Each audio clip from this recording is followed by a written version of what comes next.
할렐루야, 감사합니다.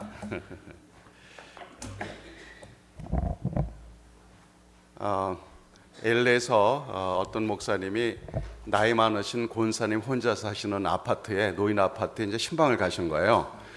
신방을 갔는데 나이 많으신 권사님이 그래도 목사님 오셨다고 음식을 잔뜩 이제 준비하는 중이었습니다.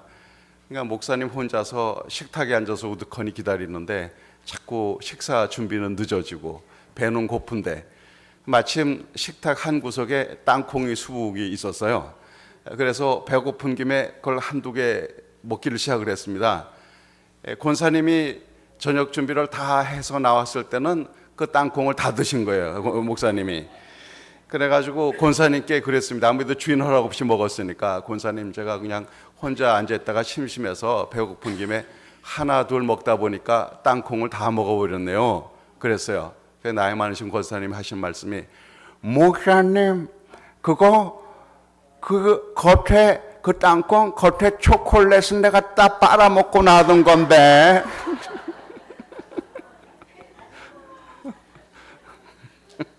그랬대요.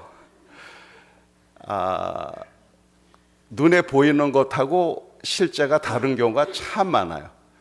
뭐 깨끗이 빨아 놓으셨으니까 얼마나 깨끗해 보겠어요.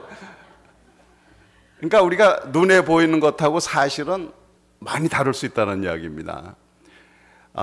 그 오늘 아침에 제가 그 알렉스 로이드 목사님 힐링 코드를 소개해 드렸는데, 오케이, 새벽 기도에 오셨던 분 한번 손 들어보세요.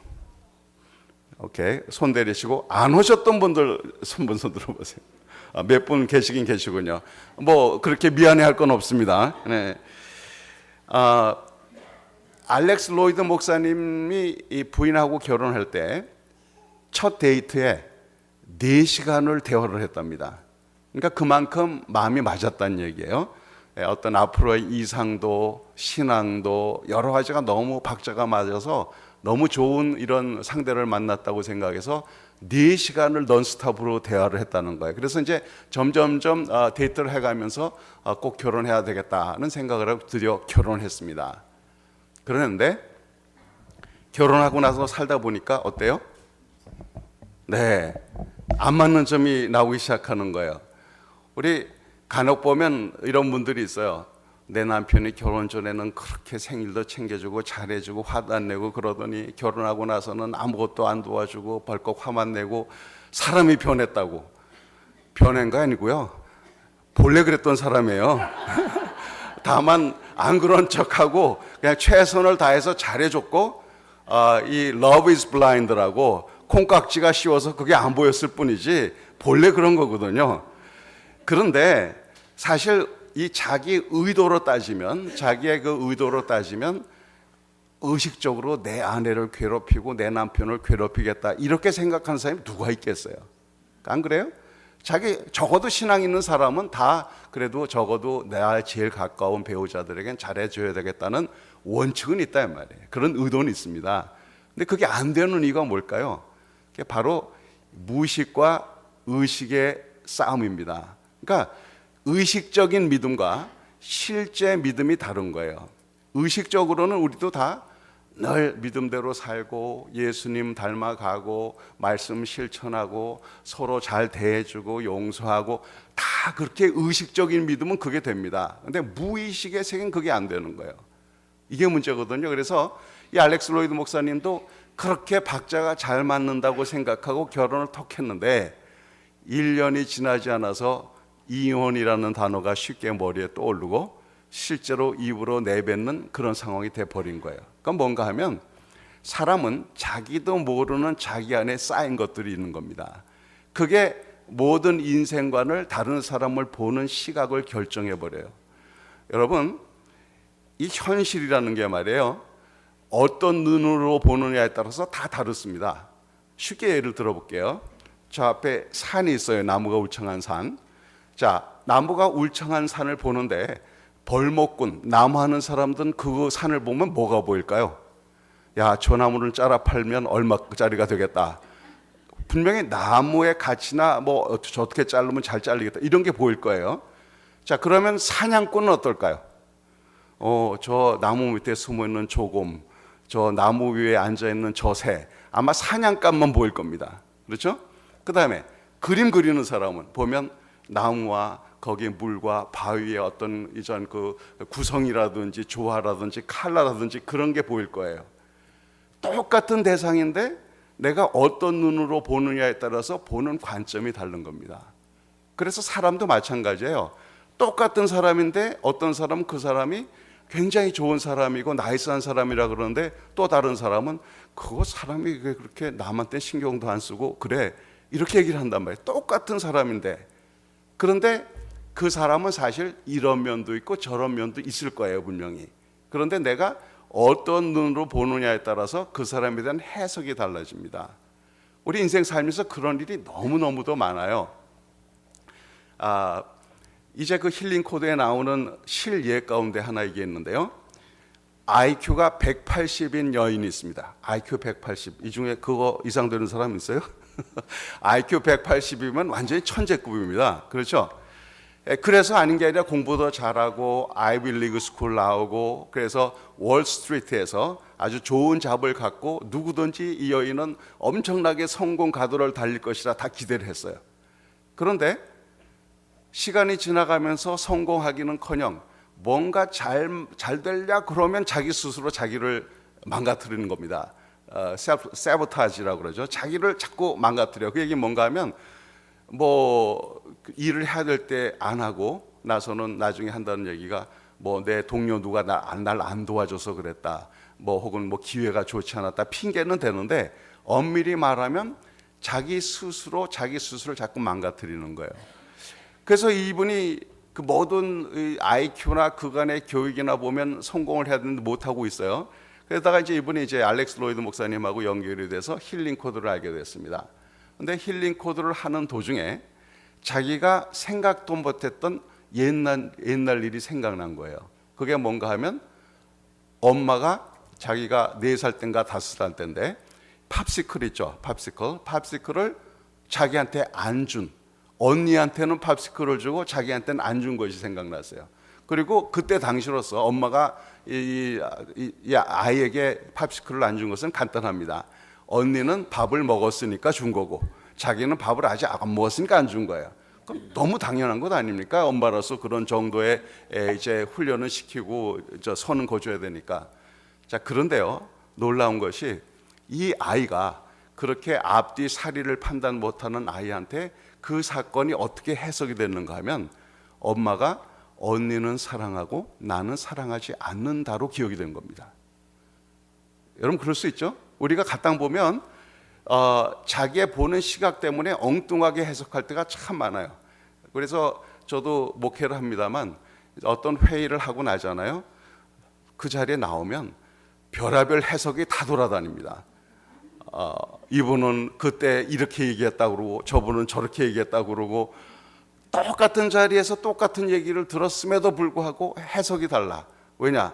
다 자기식의 시각이 현실 감각이 다르기 때문에 자기 듣고 싶은 것만 듣고 보고 싶은 것만 보고 거기다 자기 마음대로 해석을 하고 이러니까 똑같은 자리에 똑같은 사건을 보고도 해석이 달라져. 이게 너무너무 많은 거예요. 이게 그 땅콩이 깨끗해 보였어도 아닌 것처럼 뭐 또 먹어도 안 될 건 없죠. 뭐 내 사실 그렇기는 한데 아무튼 이런 일이 너무너무 많은 거예요. 그래서 하여튼 이 아가씨는 이제는 이제 나이가 뭐 이제 그 30에 가까운 20대 여인이 됐는데도 그것이 생각나면서 이제 기도하는 가운데 이게 잘못됐다는 것을 깨닫게 되고 그리고 그것이 더 이상 자기의 아픔이 안 되는 지경까지 힐링 코드를 통해서 알게 되고 그러니까 엄마랑도 왠지 모르게 소원해졌던 관계.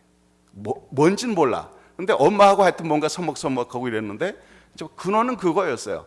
엄마가 언니는 사랑하고 나를 사랑하지 않는다는 게 딱 뇌리에 박혀 놓으니까 항상 뭔가 하면 엄마가 나를 사랑하지 않는 이유는 something's wrong with me.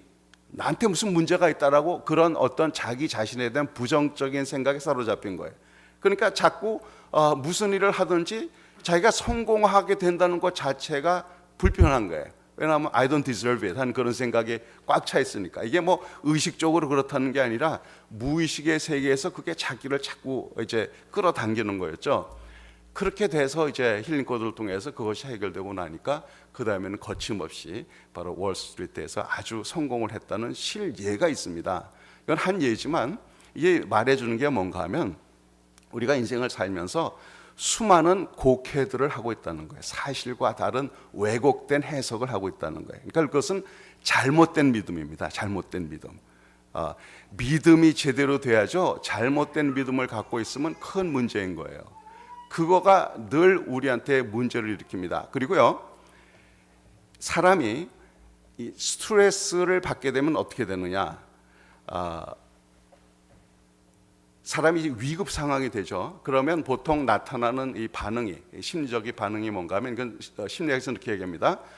Fight or flight.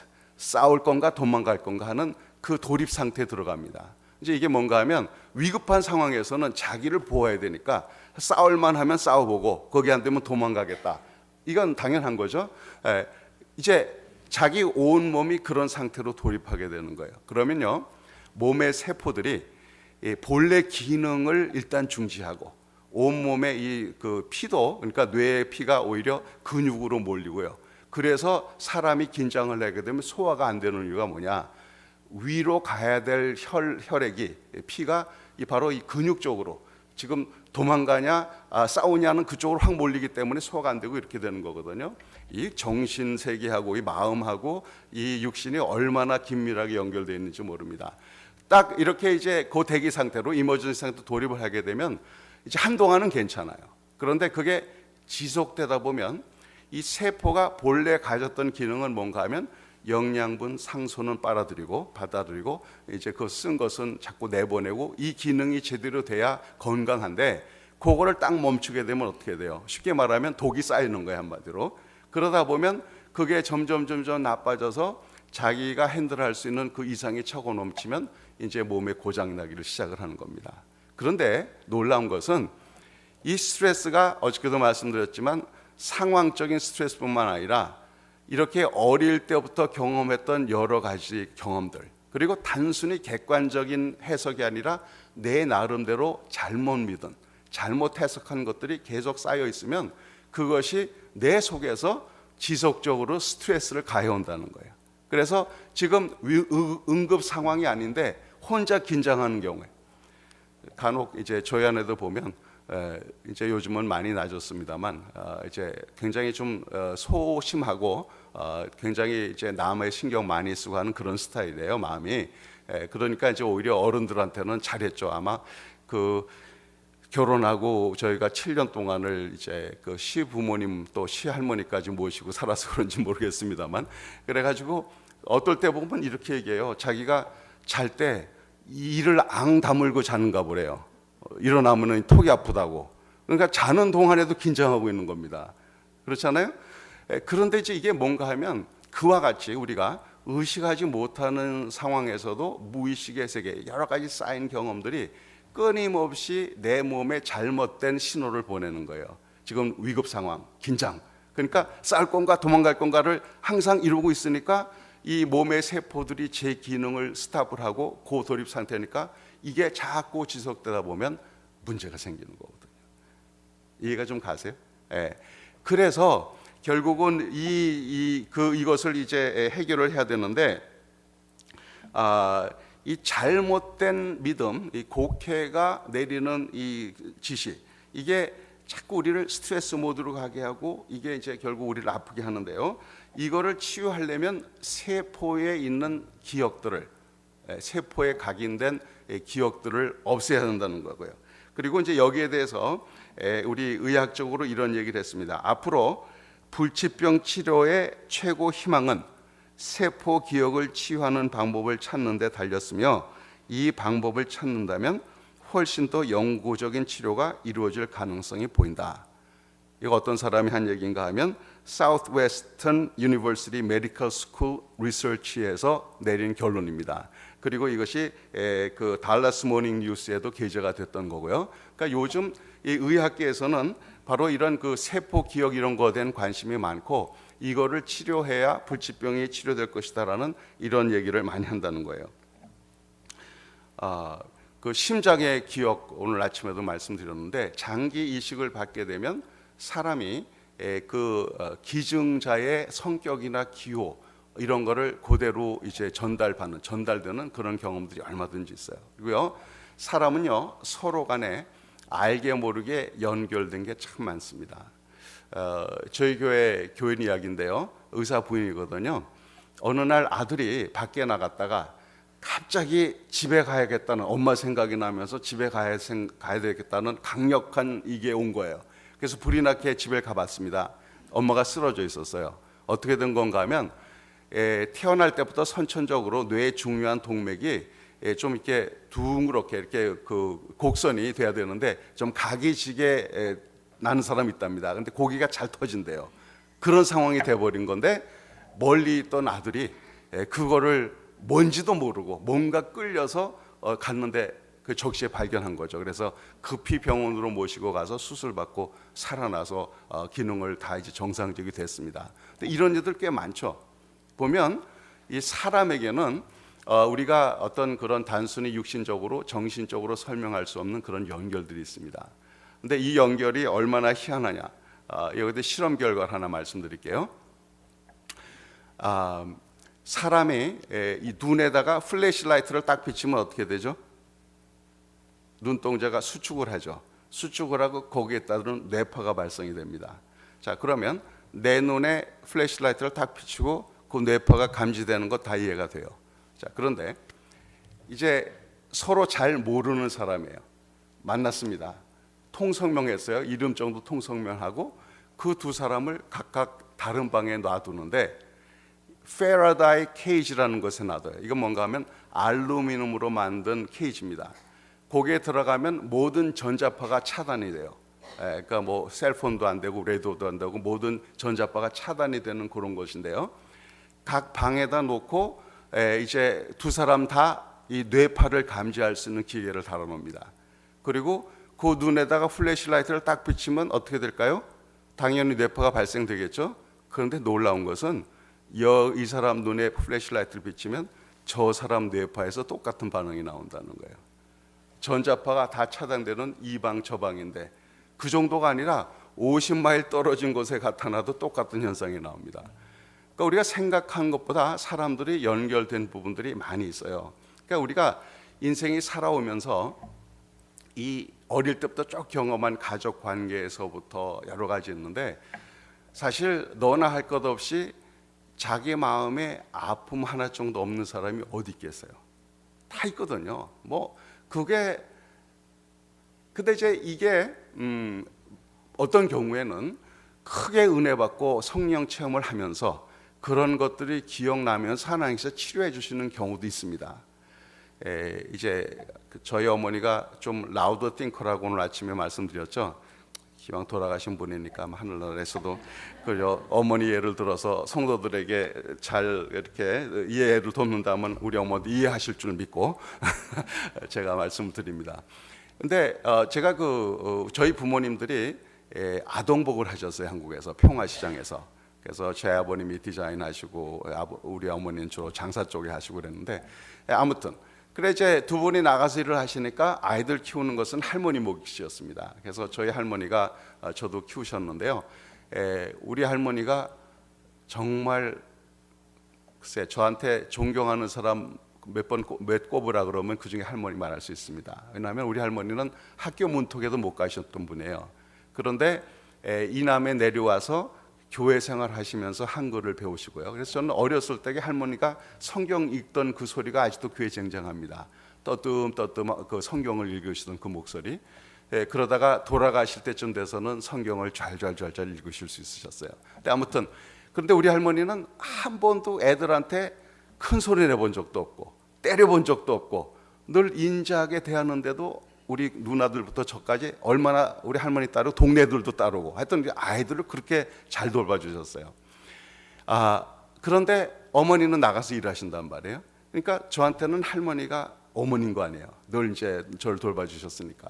근데 어느 날 모처럼 제가 아마 그 유치원 때쯤 됐던 것 같아요. 어머니가 모처럼 집에 하루 있으셨어요. 그랬는데 뭐가 어떻게 됐는지 저희 어머니가 저를 때린 거예요. 때렸는데 뭘로 때렸는데 옛날에 그 온돌 쓰는 그 빗자루 있죠. 막대 있고 이렇게 털 달린 거. 예, 이거를 뒤집어서 그걸로 저를 때린 거예요. 제가 이제 위로 누나만 셋 있다가 난 장손이거든요. 그래서 우리 할아버지도 우리 할머니도 아버지도 절대 나한테 손을 대본 적이 없는데 엄마 생각엔 그때 내가 뭔가 잘못했다고 생각을 해서 버릇을 고치겠다고 이제 때린 거예요. 근데 나는 그게 너무 억울한 거지, 잘못을 안 했는데. 그래가지고는 맞고는 제가 나갔습니다, 집을. 유치원 때. 그래서 멀리는 안 가고 집 뒤에 있는 광에 숨어 들어갔어요. 근데 광이 꽤 컸는데요, 거기 뭐가 많아가지고 숨어 들어가면 내가 스스로 나와야지 끄집어낼 수는 없는 그런 상황이었는데 거기 들어갔습니다, 낮에. 밤이 되도록 안 나왔어요. 그러니까 저녁 때가 되니까 난리가 났죠. 장손이 없어졌으니까. 그래서 동네에 연기야 연기 부르고 다니는 게 들려요, 이렇게. 그러다 결국은 광에 숨었다는 걸 알았어요. 그래서 아무리 나오라 그래도 안 나왔습니다, 제가. 나중에 저희 어머니가 와서 잘못했다고 한 다음에 나왔어요. 그런 못된 아들이었어요. 그런데 제가 이 얘기를 하는 게 이거를 기억을 못 하고 있었어요. 그거 맞았다는 거를. 예. 이게 항상 그랬죠. 어저께도 아침에도 말씀했지만 충격적인 트라우마들은 이게 무의식의 세계에 들어가 있습니다. 의식의 세계에 없어요. 이게 아프니까. 그래서 제가 그런 사실을 기억을 못 하고 있다가 사실은 크게 은혜 받고 성령 받고 기도하면서 그게 떠오른 거예요. 왜 떠올랐는가 하면 제가 예수 믿기 전에는 아마 그런 기억 때문에 그랬는지 어머니하고 썩 사이가 좋은 편은 아니었어요. 할머니가 늘 엄마 같으니까. 그런데 다 어쩌다 한번 마주치면 뭐 이래저래 그냥 잔소리도 하고 라우드 띵커 그냥 이렇게 하시고 하니까 하여튼 이 감정적으로 별로 이렇게 안 좋은 거예요. 그래서 이 미국에 이제 이민 오고 나서 저희 부모님이 그 한국에서 아동복을 하셨으니까 한동안 바느질 공장을 운영하셨습니다. 그때 부모님들은 영어가 안 되니까 제가 매니저처럼 이렇게 돌봐드렸는데 자꾸 어머니는 한국식으로 뭘 하자고 이제 주장을 하는 거예요. 미국은 여긴 미국이라 안 된다고. 그래도 이제 한국에서 오랫동안 장사했던 경험이 있으니까 주장을 하면 내가 이제 그걸 못 견디는 겁니다. 그러니까 얘기하다가 수틀리면 문 꽝 닫고 나가고 막 이랬었어요. 이제 그랬는데 예수를 믿고 나니까 그럴 수가 없잖아. 어머니한테 부모를 공경하라 그랬으니까. 그래서 이거를 참긴 참아야 되는데 이게 안 되니까 미치고 환장하는 거죠, 이제. 그런데 무슨 뭐 기도원 원장, 부흥 강사들 저한테 안수기도 해주면 다 주의 종이 되라니. 아니 집안에 어머니 하나 제대로 공경 못하는 사람이 어떻게 주의 종이 될 수가 있겠어요. 그래서 이건 도저히 안 되겠다 싶어가지고 제가 처음으로 장기 금식을 했습니다. 그때 이제 보름을 했는데 15일을. 평신도 때 얘기예요. 저 집사 때 얘기. 그래서 산에 가가지고 이제 그때 세탁소를 할 때였는데 그때 돼서는 이제 저희 아버님이 좀 일찍 돌아가시고 저랑 아내랑 비즈니스를 하면서 할머니, 어머니 다 모신 이제 가정이 됐는데 하여튼 아내한테 맡겨놓고 보름을 기도원에 틀에 박혀서 금식 기도를 했습니다. 물만 마시고. 기도하면서 해결이 잘 안 돼요. 내가 이 어머니 제대로 정말 마음으로부터 공경하고 사랑하지 못하면 어떻게 주의 종이 될 수 있겠느냐. 하나님께서 우리 어머니 좀 라우드 띵커 좀 바꿔주시고 저도 마음이 좀 더 누그러뜨려서 잘해드릴 수 해달라고 뭐 기도하고 했는데 별로 진전이 없어요. 그러다가 거의 마지막 날에 이 장면이 생각이 난 거예요. 제가 어머니한테 맞았던 장면이. 그러니까 속에 있었는데 의식적일지 무의식적일지 하여튼 기억을 못하고 있었던 게 떠오른 겁니다. 그리고 그것 때문에 그렇구나 생각이 들어요. 그래서 뭐 따져보면 하여튼 뭐 엄마가 잘 되라고 때릴 수 있죠. 근데 그걸 나는 분명히 곡해를 했던 것 같아. 지금 와서 그것을 해석해 보면 엄마가 나를 미워한다든지 뭐 이런 식으로 잘못 생각했겠죠. 그래서 이제 그때 기도하면서 제가 결단했던 것이 뭔가 하면 그래, 비록 이 어머니가 주장하는 것이 정말 여기 그 미국의 그 비즈니스 하는 스타일과는 다르고 말이 안 되더라도 일단 어머니가 하자면 하여튼 한참 돌아간다고 해도 그대로 하자, 순종을 하자 마음을 딱 그렇게 먹었습니다. 그리고는 이제 금식을 마치고 내려왔어요. 그런데 놀라운 일이 생겼어요. 그렇게 어머님이 뭐 막 주장하고 말씀하시더니 그때부터 이상하게 제 말에 귀를 기울이시고요. 이상하게 막 그렇게 주장을 안 하시기를 시작하시더라고. 그래서 제 말이 이거예요. 사람이 맥힌 것이 있으면 이거 어떤 한쪽만의 문제가 아닙니다. 한쪽이 풀면 다른 쪽도 풀리는 경우가 참 많이 있어요. 뭐 저는 그런 개인적으로 그런 경험을 많이 했는데 저희 아내하고도요. 저도 지금은 목사가 돼서 말을 꽤 잘하지만 본래 말을 하는 거를 즐겨하는 타입은 아니었어요. 그러니까 이제 왕년에 한잔 할 때 요게 들어가야 이제 말문이 열리고 좋기도 하고 그러니까 이제 우리 친구들이 좋아했던 거거든요. 평소에는 말 없던 사나이가 이제 그렇게 하면 기분 좋게 업 시켜주고 하니까. 그래도 와이프도 저도 이렇게 좀 내성적인 스타일이 돼서 저희는 싸우면 냉전입니다. 냉전. 말 안 하는 거. 뭐 물론 또 이제 어른들이 계시니까 내놓고 싸울 수도 없지만 성격적으로도 내놓고 이렇게 막 큰 소리 치고 싸우는 스타일은 아니에요. 냉전을 하면 얄미워 저희 아내가. 할 건 다 하거든요. 식사하세요. 저 신부들 앞에서 다 하지만은 집에 방 안에 들어와서는 한 마디도 안 하는 거예요. 그런데요. 그게 이제 제가 목회자가 되고 나서 그렇게 이제 신학 공부를 마치고 다시 LA로 와서 그때 또 어머니를 모시기를 시작을 했습니다. 그랬을 때 재밌는 게요. 이렇게 좀 서로 삐걱대고 이러다가 그리고 부부가 막히면 반드시 기도가 막혀요. 여러분 그런 경험 보셨어요?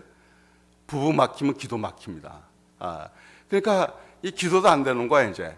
그래 이제 한동안 스트로크를 하죠. 그러다가 내 쪽이든 아내 쪽이든 먼저 하나님 앞에 내놓고 그쪽에서 풀면 풀리는 것이 느껴져요. 기도가 다시 열리니까.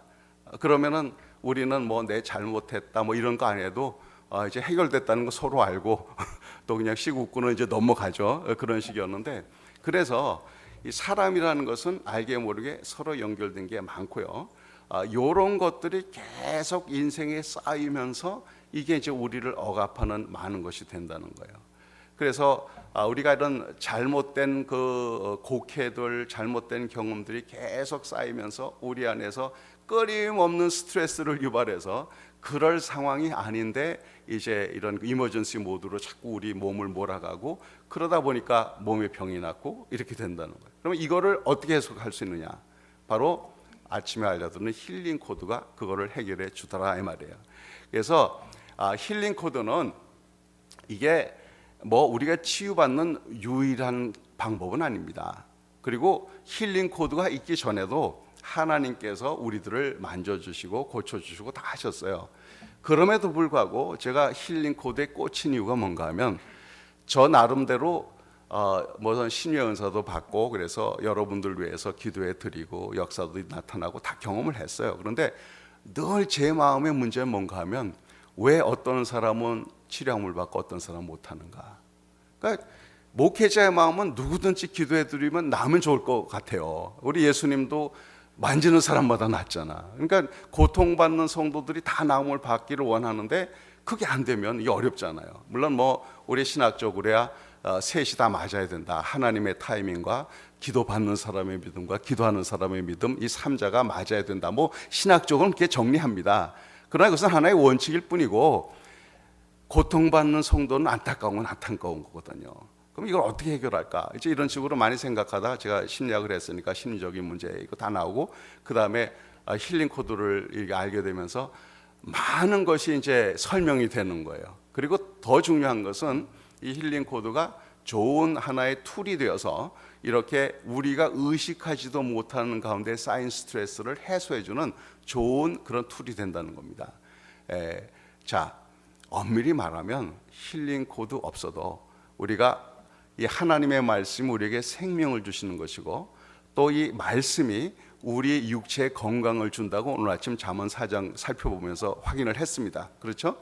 자, 그런데 문제는 하나님의 말씀을 제대로 듣고 제대로 믿기만 한다면 될 텐데 우리 사람들이요 하도 어릴 때부터 빈말을 많이 들어가지고 항상 뭐든지 누가 얘기하면 한 50% 60% 깎아 듣는 데 익숙해.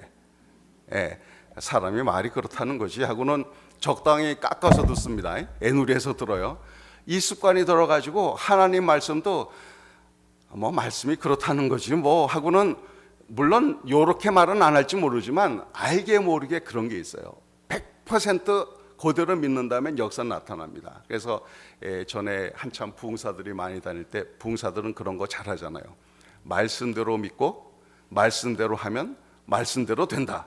한번 다 같이 말해 보겠습니다. 말씀대로 믿고 말씀대로 하면 말씀대로 된다. 싸고죠? 예.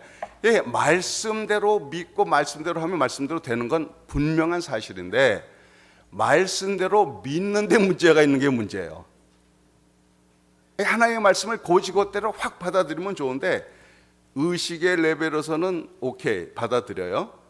무의식이 안 받아들이는 거예요. 무의식에 뭐가 있냐? 알게 모르게 나같이 믿음 없는 거, 어릴 때부터 주입된 것은 뭔가 하면 너는 가치 없는 자, 너는 경쟁에서 진 자, 뭐 해도 안 되는 놈, 그야말로 자빠져도 코 깨진 놈, 알게 모르게 하여튼 부정적인 이런 것들이 너무너무 입력이 돼 있어. 그러니까 내가 하나님 앞에 나가서 떳떳이 은혜 보좌에 나가서 그분에게 이런 걸 구하고 그분이 나에게 이런 걸 주실 것이라는, 이게 원칙은 되는데 이게 안 되는 거예요. 이게 연결이 안 되는 거예요. 그러다 보니까 믿습니다 하고는 하는데 믿어는 안 지는 거죠. 그래서 이제 요즘 보면 affirmation, 영어로 말하면 뭐를 말하면 그대로 된다, 뭐 이런 가르침이 있죠.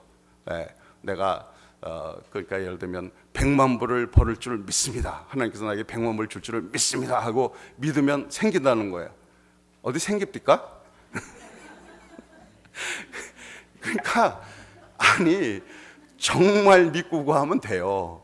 그런데 안 믿어지는 것을 입으로만 말한다고 되냐고.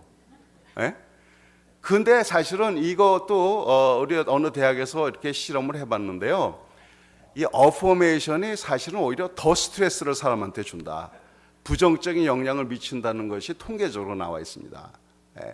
왜 그러냐면 믿는 걸, 정말 믿는 것을 고백을 해야지 마음에 믿지 않는 것을 입으로만 한다고 되는 게 아니더라 이 말이에요. 중요한 것은 말씀대로 믿는 이 마음인데, 이거를 너무도 많은 것들이 방해한다는 게 쓰레기라는 거죠.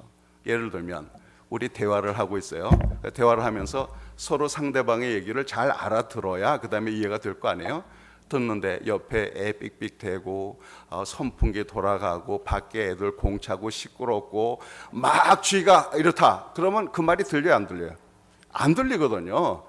꼭 뭔가 하면 우리 마음이 하나님의 말씀을 100%딱 믿기만 하면 될 텐데, 이 주위에 산만하게 하는 것들이 너무도 많아. 우리 마음에 쌓인 것들이 너무 많아요. 힐링 코드는 그 마음의 쓰레기를 제거하는 그런 도구다 생각하시면 됩니다. 힐링 코드 자체가 우리를 고쳐준다기보다는 치료의 근원이신 하나님과 연결이 막히지 않도록 잘 될 수 있도록 도와주는 역할, 정리하는 역할을 해준다, 이렇게 생각하시면 됩니다. 이해가 가시죠? 그래서 제가 이제 힐링 코드를 쭉 하면서 보니까 바로 그런 부분이에요. 그래서 이 사람에게는 이 믿음이 제일 중요한데요, 힐링 코드도 능력이 발휘되려면 이것에 대한 믿음이 있으셔야 됩니다. 사람에게 있어서 믿음이라는 게 얼마나 중요하냐. 여러분 플레시보 이펙트라는 말 들어보셨어요? 위약 효과, 가짜 약인데 가짜 약을 진짜 약이라고 그렇게 주면요, 그냥 설탕으로 된 가짜 약을 먹고도 낫는다니까. 이게 플레시보 이펙트입니다. 그래서 항상 보면 약의 효과를 이제 이렇게 실험하고 그럴 때 플레시보하고 실제하고 해서 비교를 하죠, 이렇게. 그런데 재미있는 게 이게 실제 이제 임상 경험인데요. 아주 만성 두통 환자에게 요게 새로 개발된 약인데, 이게 이제 일종의 몰핀 역할을 하는 그런 이제 약이다 라고 하고 그걸 줬어요. 이게 플레시보입니다. 위약이에요. 그런데 그것을 먹은 사람이 실제로 자기 몸에서 자연 몰핀이 발생이 되는, 생성이 되는 그런 거를 발견한 거예요. 그러니까 사람이 이 믿음이 주는 영향력이 엄청난 겁니다. 근데 그 반대로 노시보 이펙트라는 게 있어요. 노시보 이펙트는 뭔가 하면 가짜 약을 주면서 뭐 어떤 약이든지 부작용이 있잖아요. 그러니까 이 약을 먹으면 뭐 좀 구토가 난다, 어지럽다, 배가 아플 수 있다 이런 얘기를 하면 아무 효과가 없는 약을 먹고도 실제 그 부작용을 경험하는 거예요. 이런 걸 노시보 이펙트라고 합니다. 그래서 의학에서는 이런 걸 많이 사용하는데, 그런데 플래시보 이펙트나 노시보 이펙트가 오래 가지는 못해요. 왜 오래 가지 못할까요? 사실이 아니니까. 사실을 사실대로, 진리를 진리대로 믿으면 그게 제대로 되는데, 사실이 아닌 거를 사실로 믿으면 당장은 효과가 나타나는 것 같지만 그게 오래 가지는 못한다는 거예요. 그래서 저는 이렇게 이제 그 불치의 병을 걸리신 분들한테는 이렇게 기도하기를 제가 이제 권해드립니다. 어떤 분들은 믿고 구하면 낫는다 그랬다. 그러니까 믿고 구한 것은 이미 받은 줄 알아. 이 암덩어리가 다 없어지고 나을 줄을 믿습니다. 날 줄을 믿습니다 하고 백날을 외쳐보세요. 낫나? 안 낫는다니까. 왜냐하면 자기 마음이 정말 믿는다면 되는데 마음은 믿질 않는데 남들이 해보라니까 그냥 하는 거더라 이 말이에요. 입으로만. 자, 이럴 때는 기도를 좀 바꾸면 돼요. 어떻게 바꾸냐? 나는 이 암에서 나음 받기를 원합니다. 그건 마찬가지, 정말 사실이죠. 하나님은 어떤 병이든지 고칠 수 있는 분인 것을 믿습니다. 그것도 맞죠? 그러니 하나님 내 암을 낫게 해주세요. 이러면 이게 다 진리로 믿는, 실제로 믿을 수 있는 것을 고백한 거란 말이에요. 그래서 정말 중요한 것은 이 믿음인데, 이 믿음이 곡해가 되면, 잘못된 믿음이 되면 그로 인해서 약이 되는 것이 굉장히 많다는 겁니다. 여러분 그 힐링 코드 아침에 알려드리는 거 아직도 그 순서랑 다 기억하세요? 정말? 한번 복습을 해보겠습니다. 그러면 자, 첫 번째 치유센터가 어디라고요? 그 오늘 저녁에 처음 오신 분들은 잘 보세요. 우리 몸에 치유센터가 4군데가 있는데요. 다 이 머리 쪽입니다.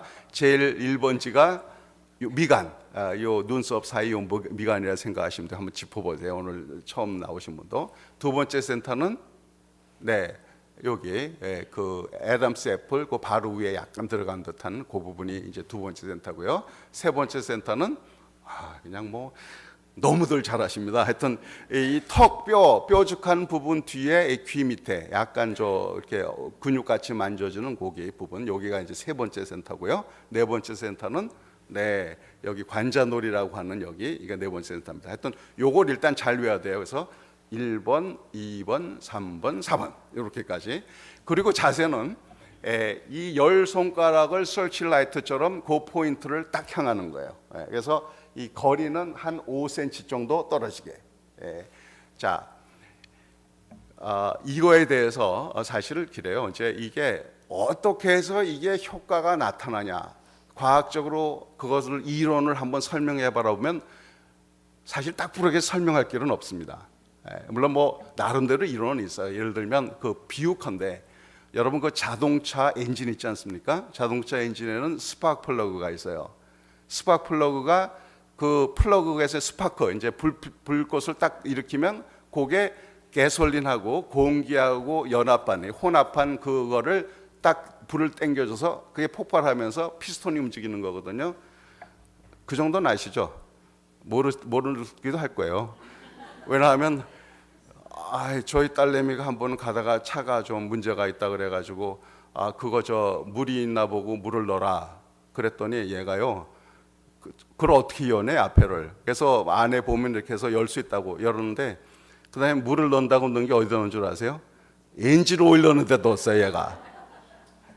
아니 미국에서 태어나고 맨날 운전하고 다니는, 그래서 나는 너무도 당연히 안다고 생각하네, 모르는 게 있구나 이렇게 생각했는데, 엔진 얘기도 지금 처음 들으신 분 계시죠? 하여튼 그런데 그 스파크 플러그 보면, 불꽃을 일으킨 스파크 플러그가요 갭이 있습니다. 스페이스가 있어요. 근데 양쪽에 전기가 통하면서 요게 팍 하고 여기 스파크가 일어나요. 근데 이게 붙어 있으면 스파크가 안 일어납니다. 그와 같이 이 힐링 코드하고 손가락이 이게 무슨 연결이냐 하겠지만, 아까 말씀드렸죠. 이게 눈에 안 보이는 그리고 어떤 이 전자파로는 설명할 수 없는 뭔가가 통하는 게 있어요. 그래서 힐링 코드를 쭉 하다 보면 이 여기 그 각 포인트하고 손가락하고 뭔가 이렇게 치리치리 연결되는 것을 느끼는 분들이 있습니다. 저도 좀 그런데요. 그래서 이게 자기 몸의 상태나 이게 따라서 요 치유 센터가 어디가 그러냐가 좀 다를 때가 있어요. 아무튼 치유 센터하고 손가락 10개 그걸 향해서 이렇게 하는 것이고, 그 다음에 이제 신체적인 그런 거는 호흡을 한다고 했죠. 복식 호흡. 이거는 뭐든지 실제로 해봐야 되니까. 자, 복식 호흡을 못 하시는 분이 있는데 어떤 분은 복식 호흡 하면 이건 복식 호흡입니다. 이거는 그러니까 이 어깨랑 가슴은 릴렉스하고 편안히 계시고요. 배만 움직이셔야 돼요. 그러니까 횡격막이 내려가야 되는데 횡격막이 내려가려면 자연스럽게 배가 팽창을 합니다. 보여요? 그래서 복식호흡을 하면 왜 복식호흡을 한가 하면 아침도 말씀드렸지만 사람이 스트레스 받고 긴장 상태에 있으면 제일 먼저 나타나는 현상이 뭔가 하면 호흡이 가빠져요. 호흡이 얕아집니다.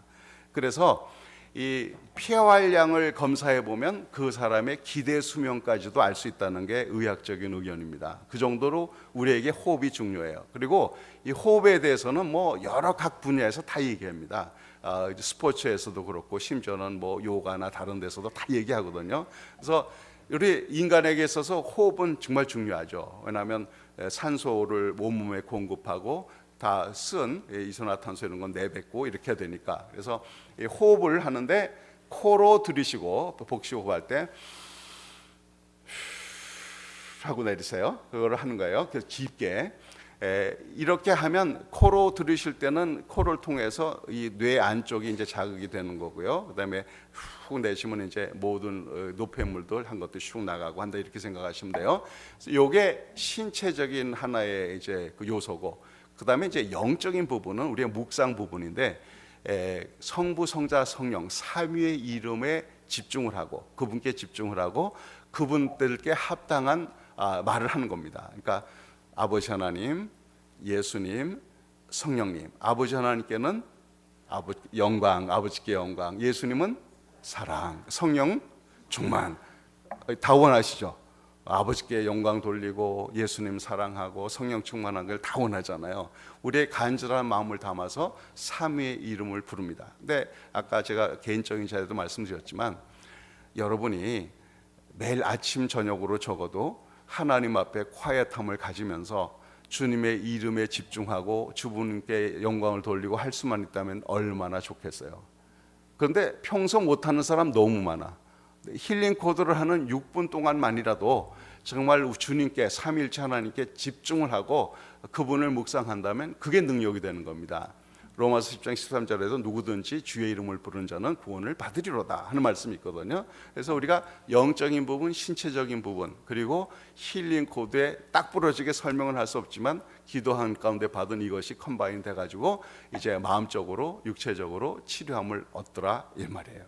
그래서 아침에도 뭐 여러 가지 예를 들었습니다만 하여튼 저희 교회에서 이제 두 학기 지난 가을 올 봄 그리고 네 반 아침반 저녁반 이래서 이제 네 반을 한 건데 합해서 한 50여 명이 해서 정말 마음의 평안과 뭐 이런 것은 말할 것도 없고요. 육신적으로도 정말 놀라운 치유 효과를 많이들 갖게 됐습니다. 심지어는 어떤 일까지 있었느냐? 이 발바닥 앞부분에 뭔가 이렇게 딱딱하고 짚으면 아프던 분이 계셨어요. 이분이 이제 한 77난 이제 분인데요. 자기가 그거는 생각도 안 하고 이제 힐링 코드를 했는데 어느 날 보니까 발바닥에 그 두꺼웠던 그게 다 없어졌더래. 말랑말랑해지고. 그런 일도 있어요. 저는요 이제 워낙 몸은 건강한 편이긴 한데 그 몸에 고침 받는 건 이겁니다. 여러분 그 왕발가락 그 옆에가 이렇게 튀어나오는 분 있어요? 저희 어머니도 그래서 수술을 받았는데 어머니 체질을 그대로 담고 난 저도 그렇더라고요. 그래서 이제 오른발 여기가 많이 튀어나오는데 그 튀어나오게 되면 이 관절 부분이 굉장히 쏩니다. 이렇게 막 아파요. 쿡쿡 쑤시는 것 같고 막 쩌릿쩌릿하고 아프거든요. 아세요? 뭔 소린지? 아시는 분 한 분 이렇게. 모르시는 분은 하여튼 그런 게 있어요. 그런데 힐링 코드 하면서 그건 생각도 안 했어요. 그건 기도 제목도 안 삼았습니다. 그런데 어느 날 보니까 내가 안 아픈데 이게 이제 인식이 된 거예요. 그래서 아팠나 하고 다시 되짚어 보니까 힐링 코드 하고 나면서부터 아픈 적이 없더라고요. 그전에는 잘나고 놓으면 쿡쿡 쑤시고 아프고 그랬었는데 뭐 그건 간단한 거지만 하여튼 이런 여러 가지 그 치유 효과가 많이 나타납니다. 그래서 스트레스가 쌓이면 그것이 결국은 우리 몸의 질병과 증상의 95%가 스트레스로 온다. 이건 의학적으로도 이미 임상적으로도 증명이 된 거거든요. 그런데 그 스트레스를 해소해 주니까 몸이 본래 가진 치유 면역 체계가 재활성화가 되니까 몸도 낫고 마음도 낫는 일들이 얼마든지 있더라는 거예요. 되시죠? 자, 그래서 이제 앞부분으로 기왕 배웠으니까 힐링 코드를 한번 다 같이 실시하고 그 다음에 계속 제 말씀을 나누도록 하겠습니다. 요 기회에 아주 잘 배워놓으시고요. 집에서 열심히 해보세요. 아니 믿져야 본전 아닙니까? 아니 6분 정도 내가 시간 내가지고 주님의 이름을 부르고 그분께 집중하고 주님께 영광 돌리고 사랑한다고 고백하고 성령 충만하기를 원하는 마음 말리고 나쁜 게 뭐가 있어요? 요게 조금 요상하긴 한데 이것도 몇 번 해보면 그렇게 요상하지 않아요. 그리고 이걸 통해서 자기가 정말 치유 경험을 하게 되면 정말 열심히 하게 됩니다. 그리고 하나 더 말씀드릴게요.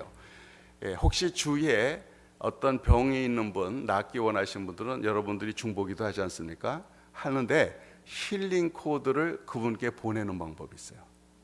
이제 기도문을 외울 때 그 사람의 이름을 넣어서 그 사람이 겪고 있는 어떤 아픔을 기도 제목에 넣습니다. 그리고 자기가 지금 한 대로 삼위의 이름으로 쭉 힐링 코드 6분을 실시하고 나서 이 모든 효과가 모모 성도에게 모모 친구에게 보냅니다 라고 보내면 돼요. 희한하죠? 간단하죠? 근데 그게 일을 한다니까? 왜냐하면 우리 같이 반했던 우리 권사님 한 분이 세탁소에서 옷 수선하는 일을 하시는데요. 그 커스터머 가운데 유대인 여인이 하나 있습니다. 몸이 상당히 좀 뚱뚱하댔는데 아마 꽤 높은 자리에 있는가 봐요, 회사에. 그런데 이분이 무릎도 아프고 발이 아프고 수술도 이미 했고 그런데 한 번은 커스터머가 오더니 책을 읽고 있으니까 그거 뭐냐고 묻더래요. 그래서 이게 힐링 코드라는 건데 이렇게 간단히 설명을 했는가 봐. 그러니까 이제 설명을 하면서 권사님 마음에 이분을 위해서 좀 기도를 해드려야 되겠다 마음이 들었던 거예요. 그래서 내가 널 위해서 기도하겠다. 그러니까 뭐 유대인이긴 하지만 누가 기도해 준다니까 고맙다고 이러고 이제 갔다는 거예요. 그리고 한 일주일 있다가 이분이 돌아와서 하는 얘기가 의사가 나 여기 수술 받아야 한다 그랬는데 아프지도 않고 바로 이제 진단받고 왔는데 수술 안 해도 된다 그런다. 그러면서 막 눈물을 흘리면서 고마워하더래. 날 위해서 기도해서 고맙다고. 이런 일도 있었고요.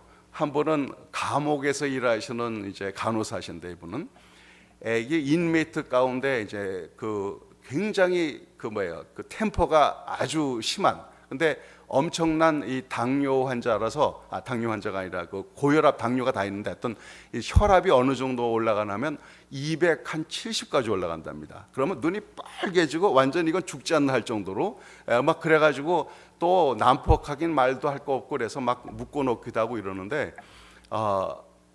그분도 이제 권사님이세요. 이제 간호사가 그 사람을 보는데 너무너무 불쌍한 마음이 들더래요. 그래가지고 이제 하나님께 기도를 하고는 그 청년을 위해서 자기가 나름대로 힐링 코드를 하고 힐링 코드를 보냈어요. 보냈는데 희한하게 그 다음 날 이제 매일 하여튼 거기 와가지고 이제 혈압도 재고 약도 먹이고 하는데 막 그렇게 난폭하고 막 그냥 템포가 말할 수도 없는 그 사람이 희한하게 이 권사님 간호사 앞에 와서는 수녀냥같이 된 거예요.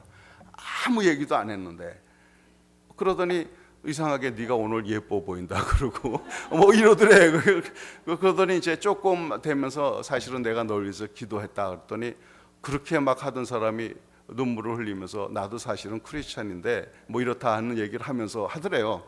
그래가지고 그 다음부터 이제 혈압이 이제 거의 정상을 되찾아가고 뭐 이렇게 되는 일도 있었어요. 그래서 이 사람이요 알게 모르게 이 사랑으로 딱 뭔가 연결이 되면 정말 서로에게 영향을 미치는 게 굉장히 많습니다.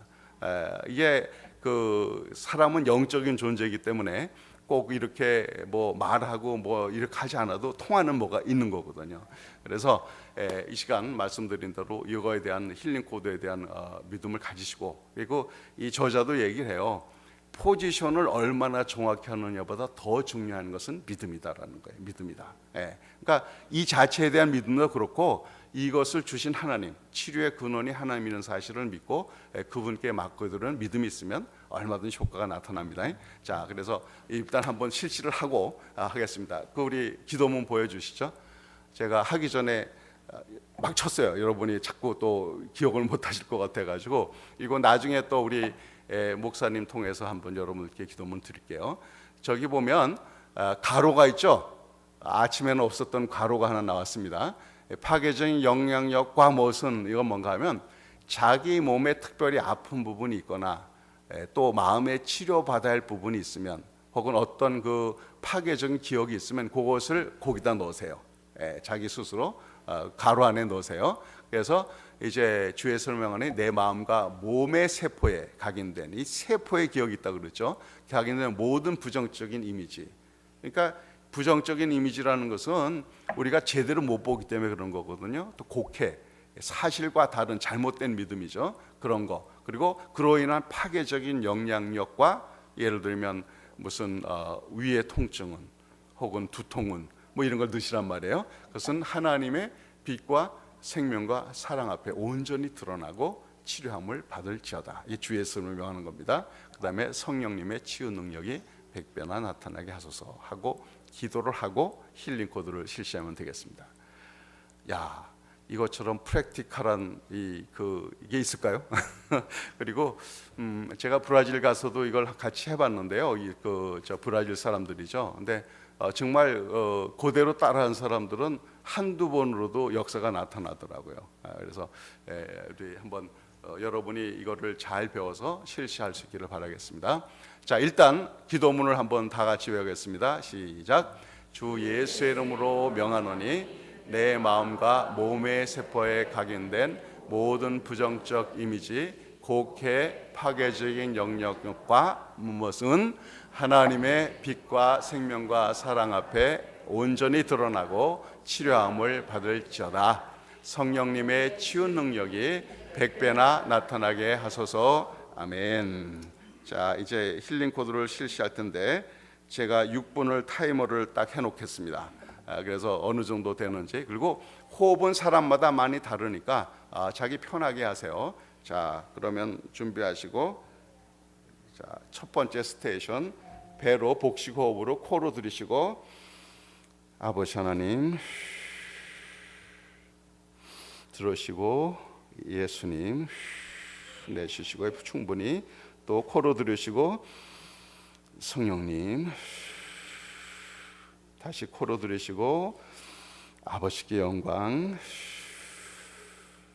들으시고, 예수님 사랑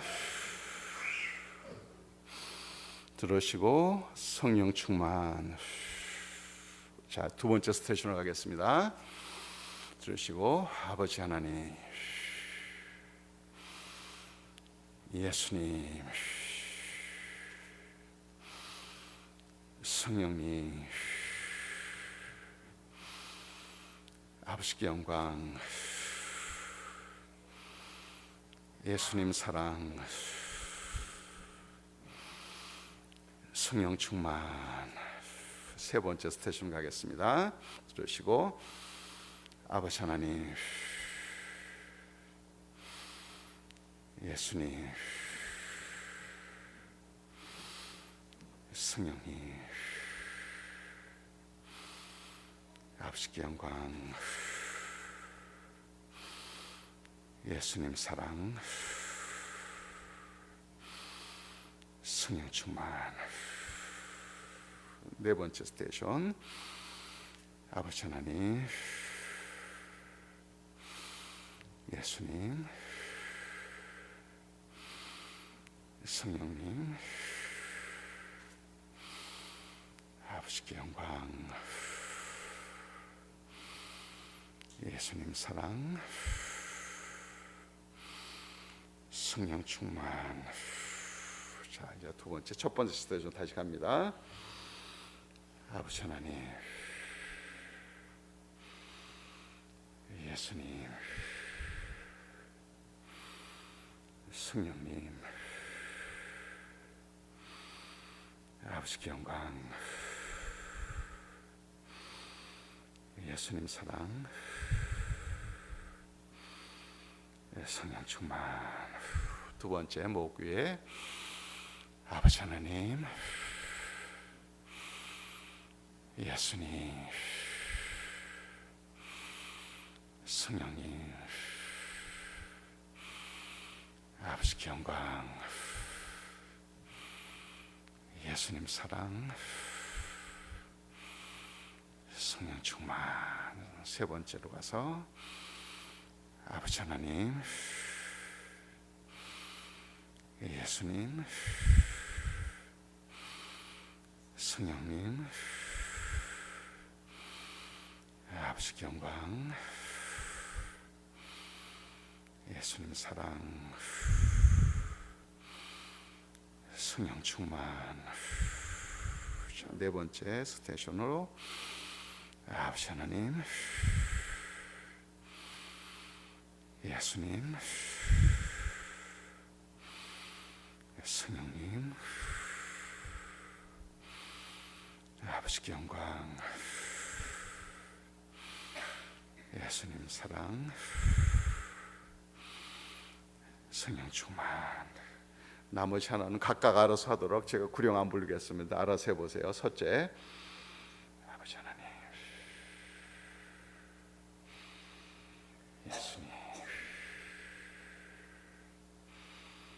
성령님,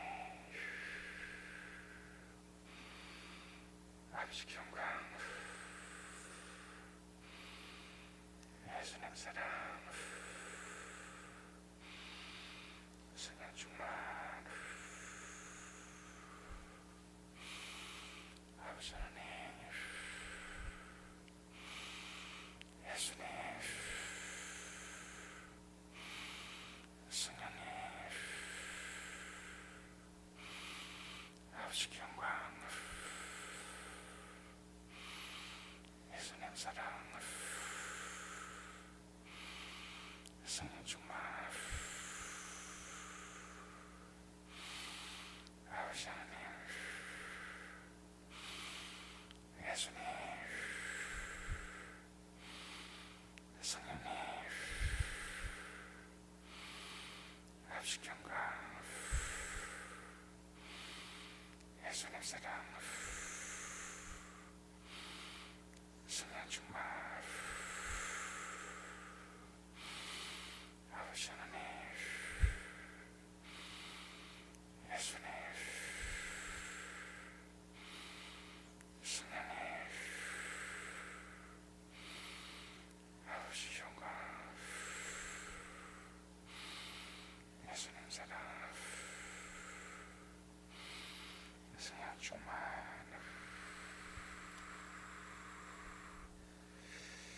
네, 여러분까지 하느라고 조금 빨랐습니다. 5분 30초 걸렸어요.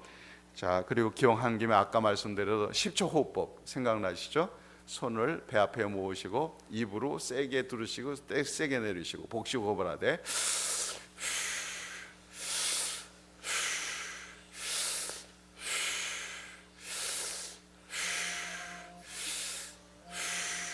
이제 6분 됐네요. 그래서 열받은 일 생기시면 열내지 마시고 화내지 마시고 10초 호흡법을 하시면 열도 가라앉고요. 꼭대기까지 솟았던 것도 내려갑니다. 정말이에요. 한번 해보세요. 정말입니다. 그리고 정말 급한 그런 일이 있을 때는 뭐 여러 가지 기도하기 힘들 경우에는 내 아픈 것, 날 괴롭히는 것은 썩 물러갈지어다, 주에서는 썩 물러갈지어다 말하고는 10초 호흡법을 탁 해보세요. 그러면 마음이 딱 잡히니까. 네.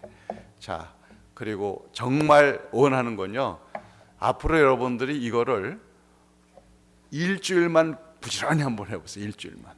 그럼 분명히 효과가 나타날 겁니다. 일단 자기의 마음에 평안이 생기고 뭔가 모르게 든든하게 하나님이 믿어지는 마음이 생기고 그런 게 분명히 나타날 거예요. 그러니까 제가 뭐 떨어질 게 있다 이러면 속이겠어요. 그러니까 믿는 마음으로 한번 열심히 해보세요. 자, 오늘 그 본문 말씀 보니까 여기 그 13절에 보니까 뭐라고 돼 있어요? 누가 누구에게 뭐가 있거든? 불만이 있거든. 지금 여기 예수 믿는 사람들한테 하는 이야기입니다. 살아가면서 불만이 있는 사람들이 있어요, 없어요? 자신 있게 다 있어요 하시는군요. 있습니다. 그러니까 예수 믿는 사람들이 서로 사랑하고 한 교회의 형제 자매들이 하나가 되어야 한다. 그게 주님이 원하시는 거다. 다 알아요. 다 알지만 불만이 있습니다. 왜 불만이 있을까요? 나랑 다르니까. 그리고 사람이 그렇잖아요. 나도 나한테 대해서 마음에 안 드는 게 있는데 자기 스스로도 어떻게 남이 내 마음에 꼭 들겠어요? 불만이 있을 수밖에 없습니다. 그런데 더 괴로운 건 뭔가 하면요, 주는 거 없이 미운 사람. 웃는 것도 마음에 안 들어, 말투도 마음에 안 들어, 생긴 것도 싫어. 그런 사람이 있어요, 없어요? 있으면 끄떡끄떡, 없으면 잘 모르면. 네. 그런데요, 그게 왜 그런 줄 아세요? 자, 처음 본 사람이에요. 뭐 서로 아는 사이가 아니라 처음 보는 사람인데 하여간 뭔가 마음에 안 들어. 네. 말투도 마음에 안 들고 뭔가 부정적인 감정이 확 들어버려, 그 사람에 대해서. 그러면 보통 사람들이 어떻게 생각하는 줄 아세요? 지금까지 살아오면서 뭔가 이렇게 찜찜하고 기분이 나빴을 때는 안 좋은 일이 생겼다, 뭐 이런 거 있잖아요. 그러니까 어떤 그 직관 같은 거. 그러니까 저 사람이 주는 것 없이 믿고 처음 봤는데 이상하게 기분 나쁘다면 저 사람 분명히 어떤 문제가 있는 사람하고 경계태세에 딱 들어가게 돼 있죠. 있는데 따지고 보면요, 그 사람의 부정적인 생각이 드는 이유가 있습니다. 뭐냐? 옛날에 나한테 심하게 상처를 줬던 사람이든지 엄청난 그런 어떤 그 다툼이 있었다든지 그런 사람이 있었는데 그게 자기 아버지일 수도 있고 어떤 친구일 수도 있고 나에게 엄청난 경제적인 손실이 친구일 수도 있는데요, 이 새로 만난 사람이 그 사람과 생김새가 비슷하든지 말투가 비슷하든지 뭔가 그 기억을 유발시키는 뭐가 있는 거예요. 자, 근데 이게 무의식의 세계이기 때문에 이게 말씀드렸죠. 진짜 상처 나는 것, 진짜 아픈 것은 하나님께서 그로 인해서 계속 이렇게 우리 괴로워하니까 무의식의 세계에 넣도록 그렇게 만드셨어요. 그래서 이게 디펜스 메커니즘이라고 얘기를 하는데 심리학에서는. 그런데 어떤 사람을 보면 그 사람으로 인하여 갖게 된 감정이 고스란히 되살아나는 거예요. 이런 일이 얼마든지 있습니다, 여러분. 그래서 처음 보는데도 불구하고 뭔가 아주 부정적인 그런 생각이 들고 뭔가 싫고 주는 것 없이 믿고 이런 게 생기는 거예요. 그런데 우리는 이 무의식의 거는 기억이 안 되니까 저 사람이 뭔가 문제가 있고 뭔가 나를 해를 줄지도 모르고 내 직관적으로 뭔가 안 좋은 거 보니까 나쁜 사람이다, 이렇게 해석을 하는 것더라 이 말이에요. 이해가 좀 가세요? 그래서 뭐 그런 것도 있고 또 실질적으로 좀 지내다 보니까 이것저것 마음에 안 들고 의견이 안 맞고 이럴 수가 있죠. 그래서 사람들이 서로에게 불만이 있을 수가 있어요. 이럴 때는 어떻게 하라는 거예요? 서로 용납하여 피차 용서하되 어떻게 한 것 같이? 주께서 너희를 용서하신 것 같이 너희도 그리하고 하는 말씀이 나옵니다. 자, 우리가 피차 용납한다. 용납한다는 뜻은 뭐예요? 용납한다는 것은 그 사람을 있는 대로 받아들인다, 그 얘기예요. 여러분, 사람이 어디 다 똑같습니까? 다 다르잖아요. IQ 다 달라요. 생김새 다 달라요. 타고난 특기도 다르고요, 재능도 다르고 다 다릅니다. 사람이 하나님 앞에서 가치로는 다 평등하지만 하나님의 형상대로 짐을 받은 한 존재라는 사람이라는 가치로서는 다 평등하지만 이 사람의 능력이나 이 모든 것은 다 다릅니다. 세상이 불공평해도요, 그것은 현실인 거예요. 예를 들면 제가 아무리 연습을 한다고 한들 마이클 조던만큼 뛸 수가 있겠어요, 없겠어요? 안 되는 얘기예요. 그건 타고날 때부터 그건 안 되게 돼 있어요. 그렇다고 해서 또 뭐 어떤 사람은 타고날 때부터 천재급으로 타고난 사람이죠. 아까 그 IQ 180 얘기했죠. 그리고 아까 어떤 분한테는 개인적으로 아마 사석의 얘기인 것 같은데, 지금은 돌아가셨습니다만 저희 교인, 제가 전도회에서 결국은 세례주고 집사 안수까지 받았는데 그만 만 60세 생일 지나고 심장마비로 돌아가셨어요. 근데 하여튼 그분 아들이 21살 때 컬럼비아 로스쿨을 졸업을 했습니다. 들어간 게 아니고 졸업했어요. 21살 때. 예. 그러니까 그 대학을 상당히 일찍 가고요. 그 다음에 월반도 하고 그래서 아주 천재급이에요. 그러다가 피아노를 얼마나 잘 치는지 몰라요. 그 부인이 줄리아드 출신 피아니스트인데요. 그 줄리아드 출신 피아니스트를 가르치는 그 선생님이 남편 피아노 치는 걸 보곤 야, 네가 전공을 하지 왜 그러냐 할 정도로 정말 컨설트 피아니스트처럼 잘 치고요. 뮤직도 몇 번 보면 거의 다 외웁니다. 그럴 정도로 아주 뛰어난 천재예요. 그런 사람 비교하면 난 어때요? 참 하나님도 너무하시다. 너무 불공평해. 근데 우리는 자라면서 늘 서로 비교당하는 일에 너무너무 익숙한 거예요. 그래서 알게 모르게 어떤 사람 앞에 서게 되면 괜히 주눅이 들기도 하고 시기 질투가 나기도 해요. 나보다 더 이쁘다, 가방끈이 길다, 뭐 집안이 든든하다, 뭐 등등 되면 내가 그걸로는 이길 수 없으니까 그다음엔 시기 질투가 나기도 하고 정말 얼마나 행복하겠어요. 박수 쳐주면 참 좋은데 그게 안 된단 말이에요, 사람들이.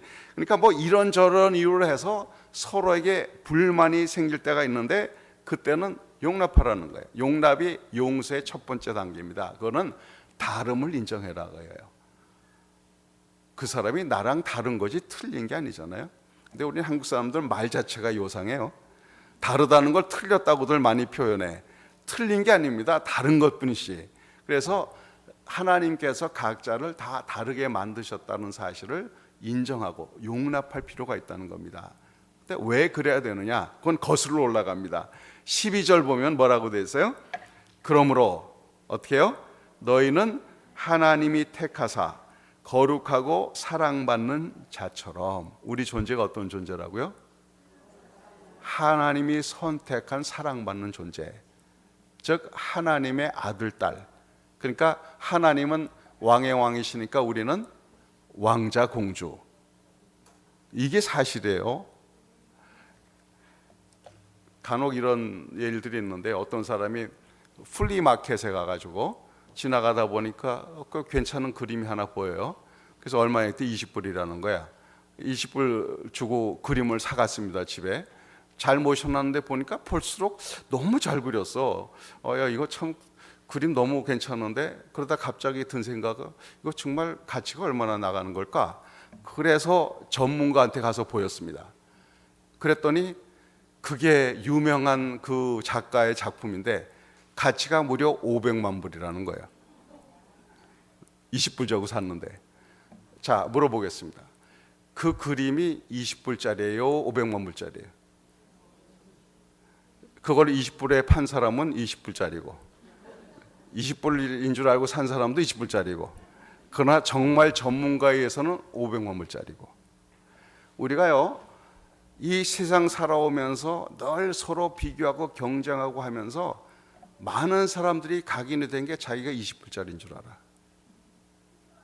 정말이에요. 이거 정말 얼마나 통탄한 일인지 모릅니다. 맨날 어릴 때부터 네 언니는 잘하는데 넌 왜 그 모양이나, 옆집 아이 도리를 봐라, 쟤는 맨날 1등만 하는데 넌 왜 그러냐. 정말 너는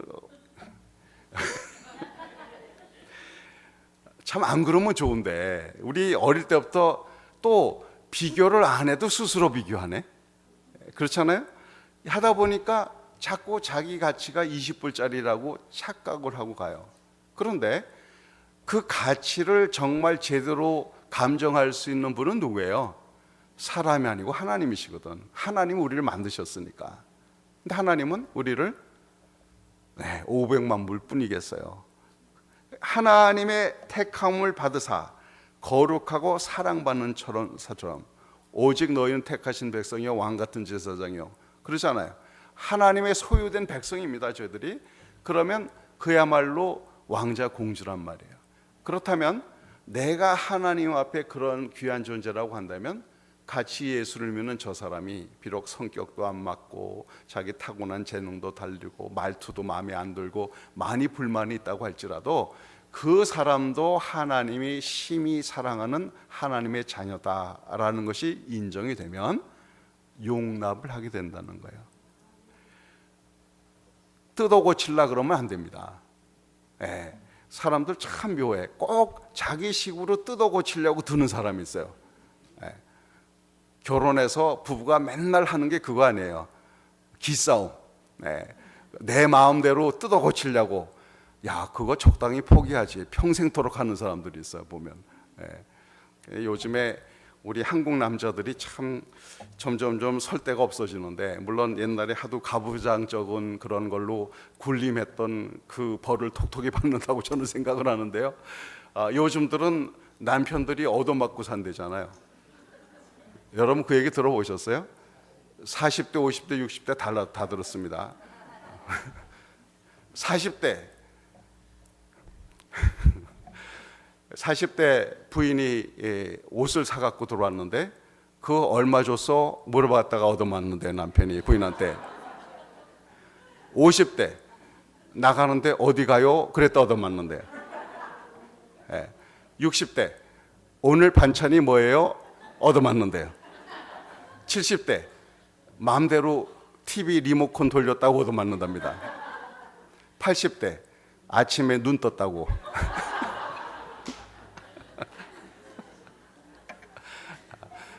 이거 뭐 웃자고 하는 얘기인지 모르지만 참 그래서 이사 가게 되면은 남편들이 이삿짐 위에 그 집이 이뻐하는, 아내가 이뻐하는 강아지를 꼭 안고 거기 하라 그러죠. 그래야지 데리고 간다고. 뭐 그 정도로 하여튼 저 가치가 많이 없어졌는데요. 이건 뭐 서로 우리 믿는 사람들끼리 정말 하나님의 택함을 받은 정말 500만 불짜리 이상의 하나님이 보석같이 여기는 그런 존재다라는 것이 인정된다면, 적어도 내 자신이 하나님 앞에 그런 존재다라는 것이 믿어진다면, 믿어지세요 여러분? 이게 기본입니다. 이게 사람이 자기 존재에 대해서는 그 자의식이 분명해야지 거기서부터 모든 게 되는 거예요. 세상 사람들이 아무리 쓸데없다 그래도, 누가 나를 버리고 무시하고 한다고 그래도 우리 주님은 나를 위해서 당신의 목숨을 바치신 존재입니다. 이 세상에 위해서 죽을 사람이 단 하나 나뿐이었다고 할지라도 예수님은 나를 위해서 십자가에 죽으셨을 거예요. 왜 그런 줄 아세요? 하나님의 우리를 향한 사랑이 얼마나 커요? 이만큼? 하나님은 무한대시니까 하나님의 우리를 향하신 사랑은 무한대. 그렇죠? 이거 수학적 사인 있죠? 무한대. 그러면 이 세상에 사람이 둘 있어. 그러면 각자를 향한 하나님의 사랑은 무한대 나누기 2하면 무한대요. 이거 수학 잘 아셔야 됩니다. 그러면 무한대 나누기 10만 하면 무한대. 무한대 나누기 60억 하면 무한대. 지금 전 세계 인구가 70억쯤 된대요. 그 얘기는 뭐예요? 하나님이 세상을 이처럼 사랑하사 독생자를 주셨으니 누구든지 저를 믿는 자마다 멸망치 않고 영생을 얻게 하려 하심이라. 저는 많은 분들이 이렇게 얘기합니다. 하나님은요, 우리 예수 믿는 사람도 사랑하지만 예수 믿지 않는 불교 신자도 이슬람 교도도 무신론자도 하나님은 동일하게 사랑하세요. 여러분 그건 믿으세요? 그분들이 아직 그 사실을 모를 뿐이지 하나님의 사랑은 무한대로 우리 각자를 향해서 끊임없이 지금도 사랑하고 계세요. 왕같은 제사장으로 여기고 보석같이 여기시고 정말 소중한 존재로 사랑을 하신단 말이에요. 내가 그런 존재라는 게 믿어진다면 하나님이 다르게 만드신 그 사람을 무시할 까닭이 없죠. 비록 말투가 마음에 안 들고 우리는 다 타락한 존재들이기 때문에, 그리고 예수 믿고도 완성되지 않은 도중의 사람들이기 때문에 때때로 나타나는 실수도 있고 마음을 아프게 하는 것도 있고 한번 꼬나받고 싶은 그런 마음이 들 정도로 얄밉게 굴 때도 있긴 있어요. 그렇다고 할지라도 하나님이 언제 우리를 완전하기 때문에 사랑하세요? 아니잖아요. 있는 그대로, 못난 대로, 미완성인 채로 하나님 우리를 사랑하신단 말이에요. 이제 그게 믿어지면 내가 누구이관데 하나님의 사람을 멋대로 판단하냐 이 말이에요. 예? 아직 하나님이 손 안 뗐는데, 예? 그를 조성해가는 과정 가운데 있는데, 그렇잖아요. 하나님이 손 뗀 거는 죽을 때예요. 죽으면 끝입니다. 그러나 내가 아직 살아있다는 것은 하나님께서 현재 진행형으로 손보고 계시다는 얘기예요. 그러니까 하나님 손에 맡겨야지 사람이 다른 사람을 내 멋대로 뜯어고치려고 그러면 절대 안 되게 되어 있습니다. 어느 교회에 제가 목사님이 세례 부음을 하셨는데요. 거기 제일 고참 권사님 한 분이 너무 이렇게 좀 어렵게 하시는 거야. 그래가지고 하나님 앞에 기도를 했답니다. 거의 80이나 나신 권사님이신데, 하나님 좀 어떻게 해주세요. 좀 그 입을 막아주시든지 좀 손보고 고쳐주시든지 어떻게 하세요. 내가 도저히 못 살겠습니다. 며칠 기도를 했대요. 한 2주쯤 지났는데 하나님 그러시더래. 야, 내가 80년 동안 못 고쳤는데 네가 2주 동안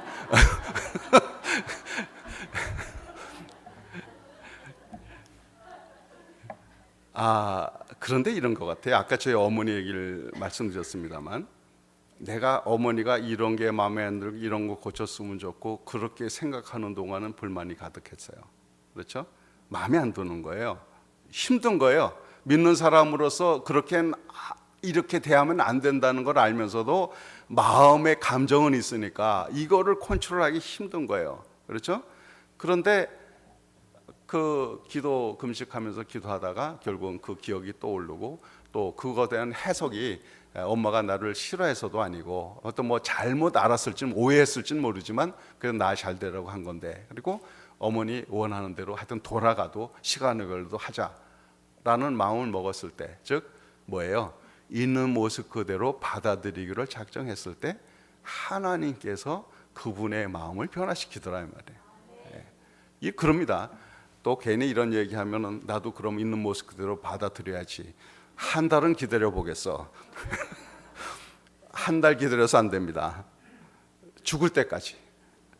근데 우리가 참 이 땅에서요, 같은 교회에서 서로 성도로 교회 생활을 하면서 계속 뭔가 풀지 않고 쌓여놓으면 그건 나중에 그 천국 가서 껄쩍지근할 것 같아.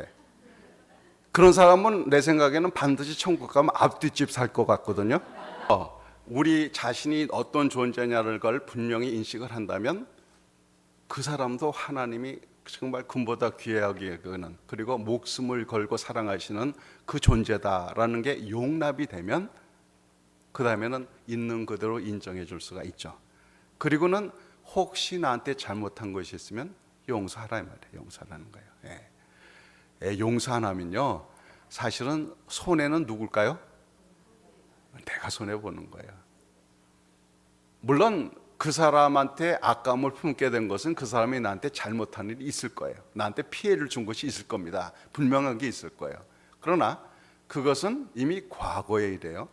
근데 과거의 일을 현재까지 용서 안 하면서 딱 걸고 있으면 과거에 손해봤던 게 이미 손해인데 현재 진행형으로 계속 손해보고 있어.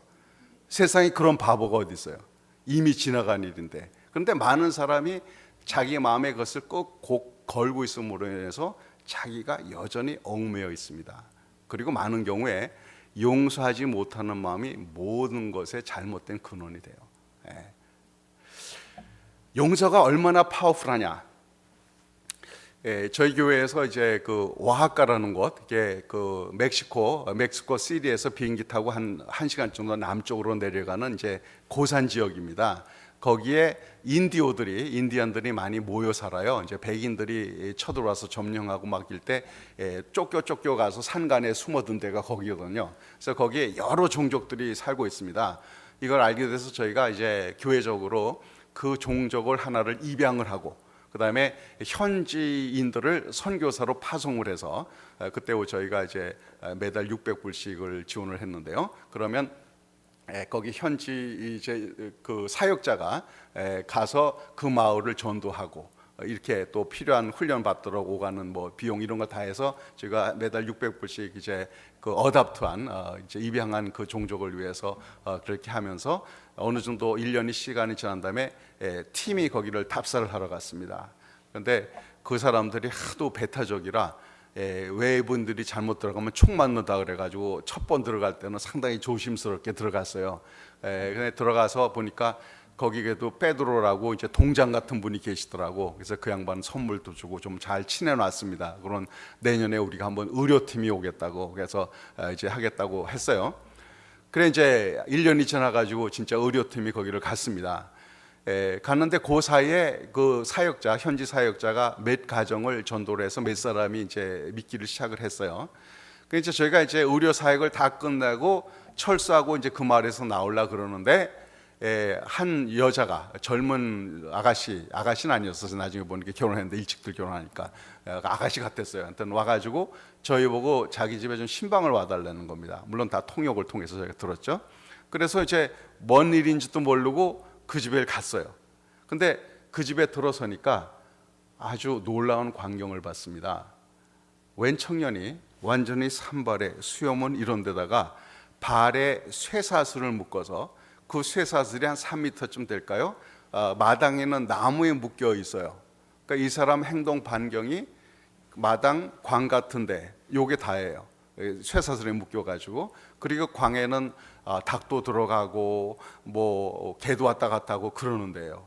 그리고 그 눈은 완전히 도끼 플러스 그 마귀적인 살기 이런 게 막 형형한 그런 친구가 하나 있더라고요. 우리가 놀랬죠. 그러니까 이제 그때 그래서 왜 이렇게 묶어놨냐 그랬더니 하도 난폭해서 뭐 자기 여동생이고 엄마고 두드러 패고 집안 기물 다 부시고 도저히 컨트롤이 안 돼서 묶어놨다는 겁니다.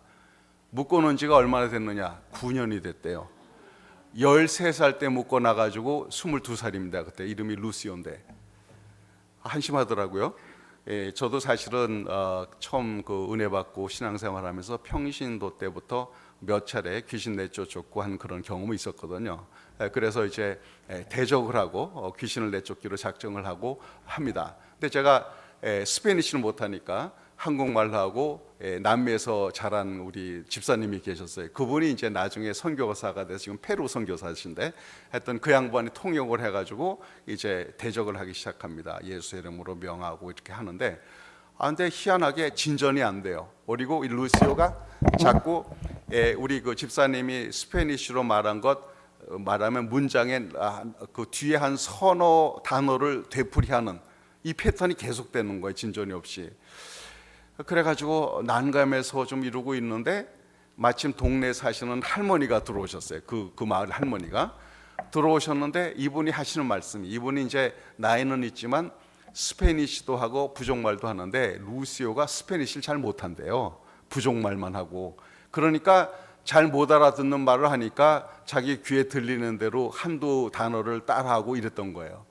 그래가지고 그 할머니까지 들어서서 한국말하고 스페니쉬하고 부족말하고 이렇게 해가지고 이제 그걸 복잡하게 시작을 했는데 하다가 이제 자초지종을 물어봤더니 이제 얘기가 나온 게 그거예요.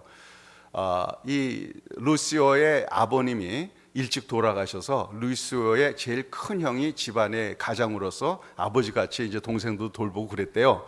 그랬는데 루시오가 13살 때 이 형이 살해를 당한 겁니다. 길에서 누군가에. 범인은 못 잡고. 그러니까 이 13살 난 루시오가 내 형을 죽인 놈 잡겠다고 온 동네를 쏘다니면서 밥도 안 먹고 맨날 술에 마약에 이렇게 하다가 이제 그렇게 헷가닥 해버린 거예요. 그래서 막 이 분노가 차고 넘치니까 때려 부시고 뭐 그냥 자기 동생 엄마 맨날 좁히고 하니까 할 수 없이 이렇게 묶어놓은 게 이제 9년이 돼버린 거예요. 13살부터. 그래서 이 얘기를 쭉 이제 그 내용을 이제 파악하고 나고 이제 잠깐 기도를 했죠. 그리고는 이제 제가 그 루시오에게 이렇게 어프로치를 하기 시작했습니다. 내 형이 여기서 살아서 네 옆에 있다면 형이 내가 묶여 있는 것을 좋아하겠느냐? 그러니까 알아듣더라고. 이렇게 몇 번 해서. 그래서 아니라고.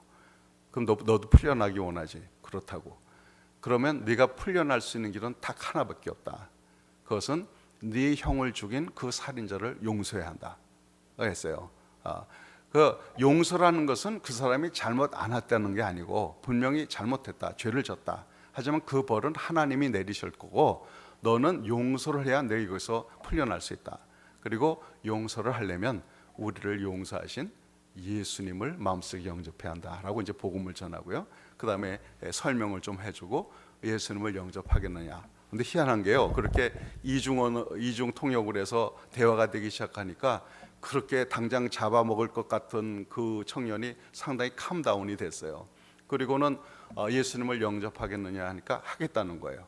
그래서 이제 영접 기도를 시켜놓고 영접 기도를 하고 그때 정말 굉장히 캄다운이 됐어요. 그리고는 이제 그 용서하도록 그 누군지는 모르죠 다. 하여튼 형을 죽인 그 살인자를 하나님 손에 맡깁니다. 용서합니다. 선포하도록 하고 이제 일어났더니 너무 이제 캄다운이 된 거예요. 그래서 제 마음 같아서는 당장 풀어주라고 그러고 싶은데 우리는 그날 이제 나와야 되는 장면이거든요. 비행기도 타고 되니까. 그래 잠깐 고민을 했습니다. 근데 우리가 없는데 할 수도 없고 그래서 하여튼 그냥 묶여 있는 채로 우리 남자 대원들이 다 예수님이 너를 사랑하고 우리도 나도 널 사랑한다 배워가지고 이제 서로 허구해주고 그러고 이제 왔습니다. 그리고 갔다 온 다음에 한 4개월, 5개월 지난 다음에 저 통역을 하던 집사님이 몇 번 선교 여행을 따라가고 그리고 특별히 그런 계기를 통해서 자기가 선교사로 헌신하기로 결단을 했습니다. 그래서 이제 그 멕시코 그 지역의 그 근처에 사역지를 찾으러 다니다가 우리가 사역했던 그 마을로 갔어요. 그래서 아주 그 마을은 아니고 그건 또 좀 더 산인데 그 입구에 가게를 하면서 사역을 하던 플로르라는 그 사역자가 현지 사역자가 있거든요. 거기를 만났더니 플로르가 저희 그 박남훈 선교사님인데 닉 이제 영어 이름은 닉이에요. 니콜라스. 닉, 너 그 루시오에서 들었느냐? 그래서 아니 못 들었다. 그랬더니 루시오가 그러고 나서 너무 이렇게 캄다운되고 좋아져가지고 결국은 쇠사슬 풀려나고 일도 하고 성경 공부도 한다는 거예요. 야, 그래가지고 그 얘기를 전에 듣기만 해도 우리는 다들 전율이죠. 이제 우리 그 같이 갔던 팀들은 다 눈물 흘리고 너무너무 좋아했어요. 그리고는 이제 그 사건 있고 꼬박 1년 뒤에 또 우리 의료팀이 갔습니다. 그 같은 마을에. 그래 이제 첫날 갔더니 우리를 작년에 인바이트 했던 그 아가씨가 아니고 아줌마죠. 사실은 젊었지만 그러니까 우리를 보더니 루시오가 밖에 와 있으니까 한번 나와보라는 거예요. 그냥 사역을 하다 우르르 이제 몰려나갔죠. 몰려나갔더니 밖에 있던 루시오가 우리를 보고 알아보고는 씩 웃더라고요. 그래서 너무너무 감사해서 껴안고 막 이렇게 됐어요. 여러분 그 거라사의 광인이 그때만 있는 거 아니에요. 지금도 그런 일이 있고요. 지금도 하나님의 용서가 모든 결박을 푸는 능력을 나타내십니다. 이 용서하지 못하는 것은 결박이에요. 그리고 루시오가 그렇게 된 건 결국은 미움이거든요. 물론 근거 있는 미움입니다. 할 만한 미움이에요. 사실 엄밀히 따지자면. 그러나 그 미움이 쌓이고 분노가 되고 결국은 자기 스스로를 얽어매는 쇠사슬이 되어버린 것 아닙니까? 이럴 때 용서했을 때 결국 이 모든 결박에서 자유롭게 된 놀라운 역사가 나타났어요. 그래서 우리가 피차 용서한다라는 것은 우리 주님이 우리를 용서했듯이 그 용서를 서로에게 베푸는 거예요. 주님의 마음으로. 왜? 우리가 다 하나님의 택하심을 받은 사랑받는 존재이기 때문에, 귀한 존재이기 때문에 용납하고 용서하는 겁니다. 자, 그런데요, 여기 보면 14절에 이 모든 것 위에 어떻게 하라고요?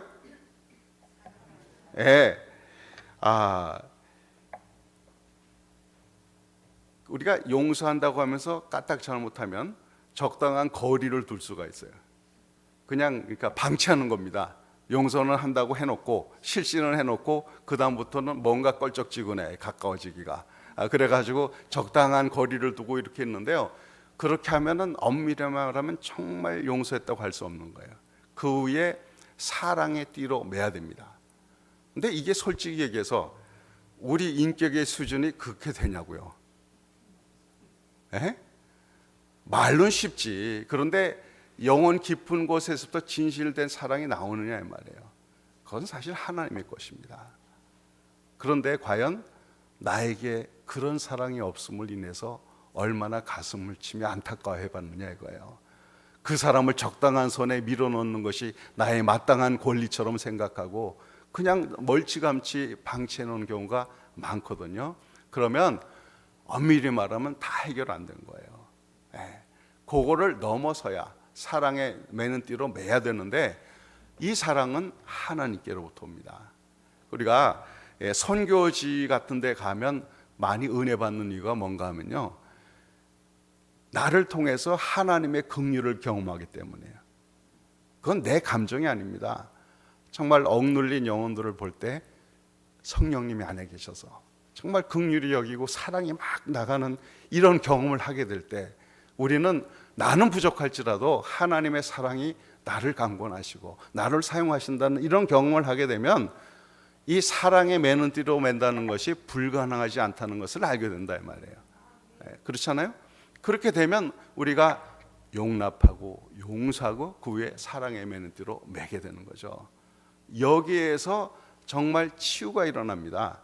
우리 사실 따지고 보면 몸이 영혼이 아픈 이유가 뭐예요? 다들 상처거든. 따지고 보면 그렇잖아요. 자기 자신의 상처, 이웃에게 받은 상처 이런 것들이 쌓이고 쌓여서 스트레스가 되고 이게 다 여기저기 아픈 거거든요. 근데 이거를 해결하려면 결국은 용서로 하나님의 사랑으로만 이게 가능해지는 겁니다.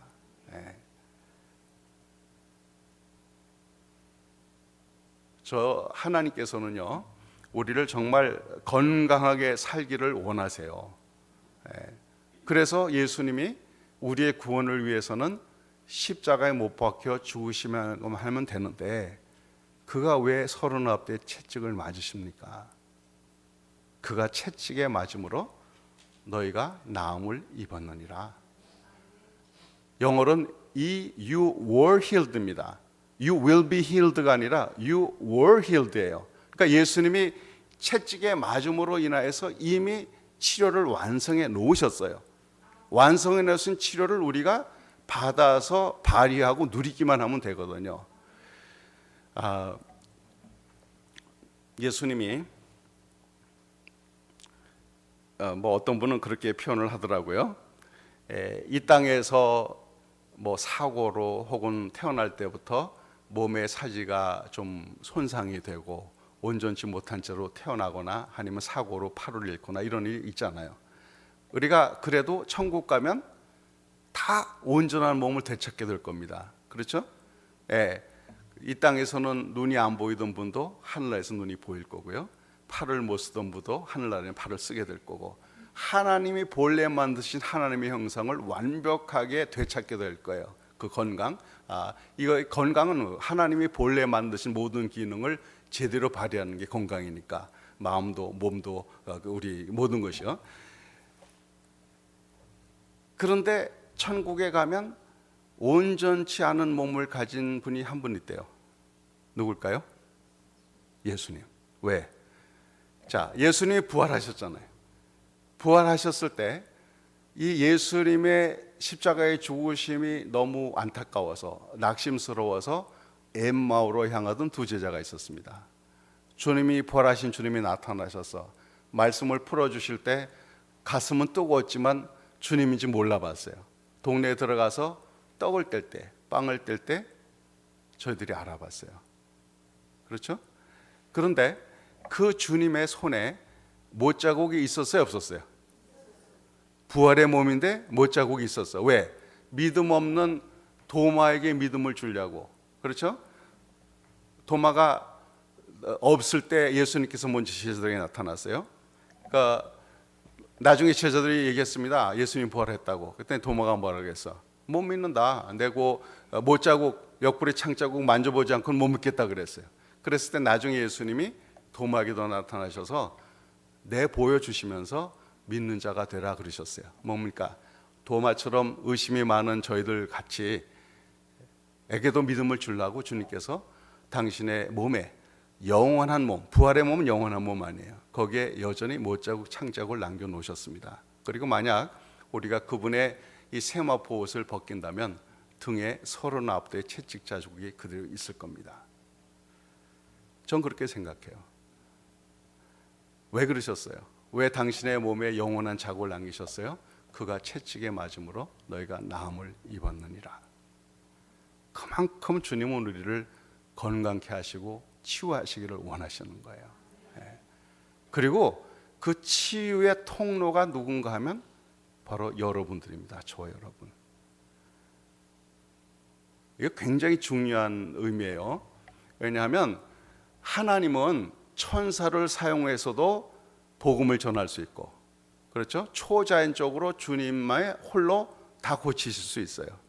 그런데 복음 전하는 것도, 치유도, 통로를 우리 부족하기 짝이 없는 사람들을 사용하세요. 왜 그래요? 바로 이 놀라운 상급을 우리에게 주시기 원하시는 겁니다. 하나님께서.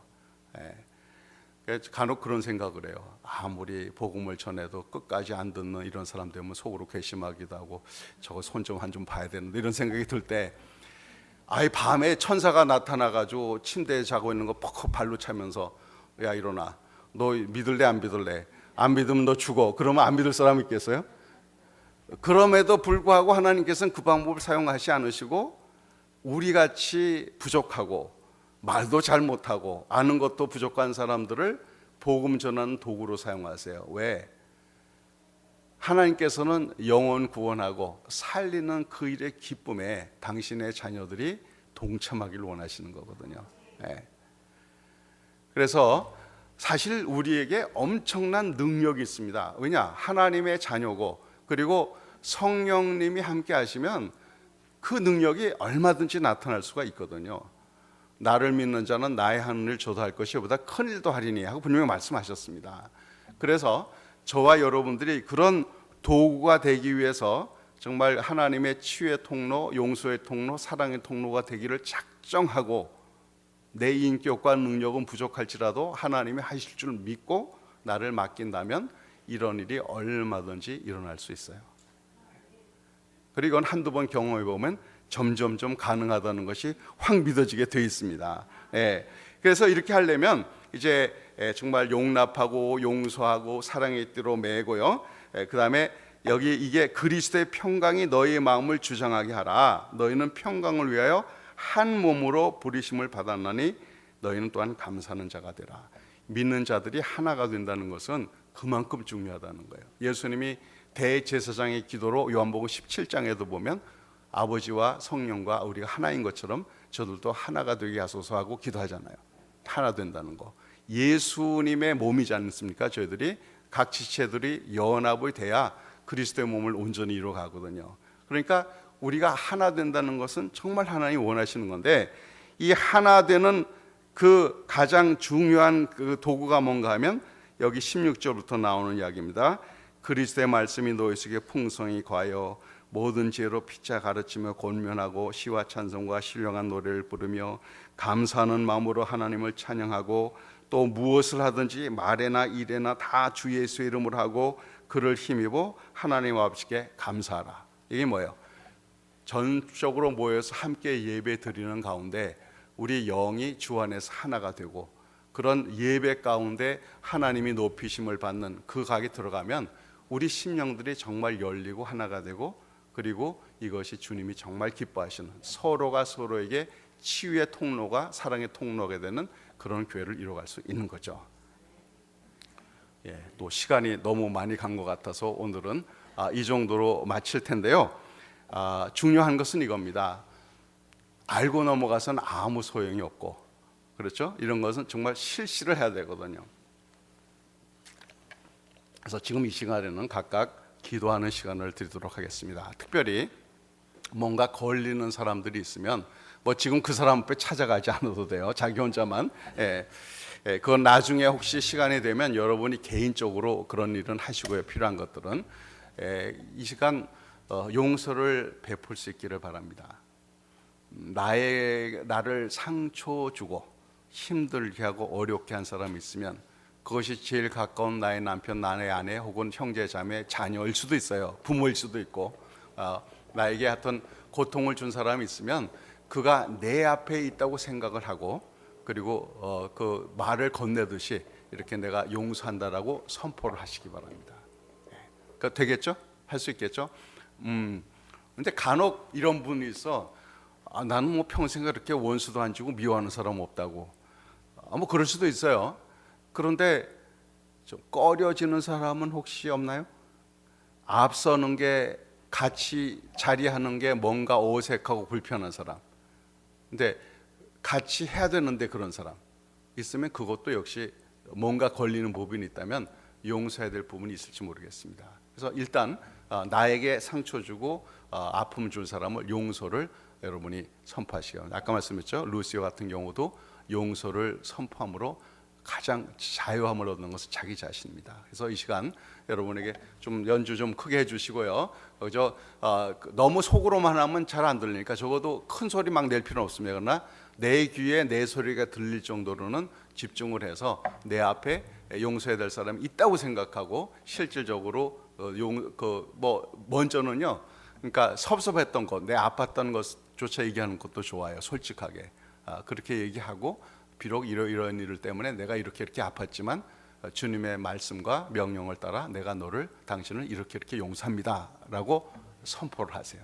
그럼 거기 시작입니다. 이제 자, 오케이. 이 시간 드릴 테니까 우리 한번 각각 그 용서를 실행할 수 있기 바랍니다. 계속 눈 감으신 채로 들으세요. 이거 이제 항상 살다 보면 이런 일이 계속 있기 때문에 늘 즉시 실시를 하세요. 그래서 계속 너무 오래 얽매여 있지 않도록 그렇게 하시고요.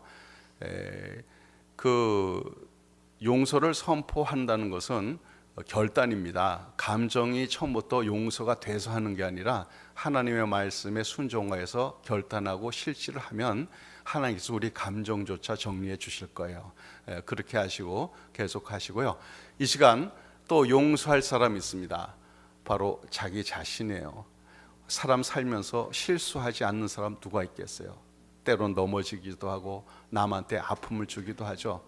그런데 하나님은 나를 용서했는데 내가 나를 용서 못하네. 여전히 과거의 실수와 과거에 잘못했던 것의 후회와 그런 그것으로 여전히 자신을 얽어매고 있을 때가 있어요. 그런데 이거는 마귀의 참소입니다. 이미 하나님은 다 고백했을 때 용서하시고 이전 것은 지나갔으니 보라 새 것이 되었도다 분명히 말씀하시는데 내가 나를 용서하지 못해. 하나님은 용서했는데 이건 말이 안 되죠. 그래서 자기의 과거에 잘못했던 것, 실수했던 것, 이런 것 다 하나님 앞에 내놓고 나도 나를 용서한다. 주님이 나를 용서했듯이 나도 나를 용서한다라고 스스로 자기 자신도 자유하게 해주세요. 우리 각각 한번 기도하겠습니다. 이제 마지막으로 또 용서해야 될 존재가 있습니다. 바로 하나님이에요. 어떻게 보면 말도 안 되는 것 같죠? 아무것도 아닌 피조물인 우리가 하나님을 용서하다니 말이 되냐 이럴 수 있습니다.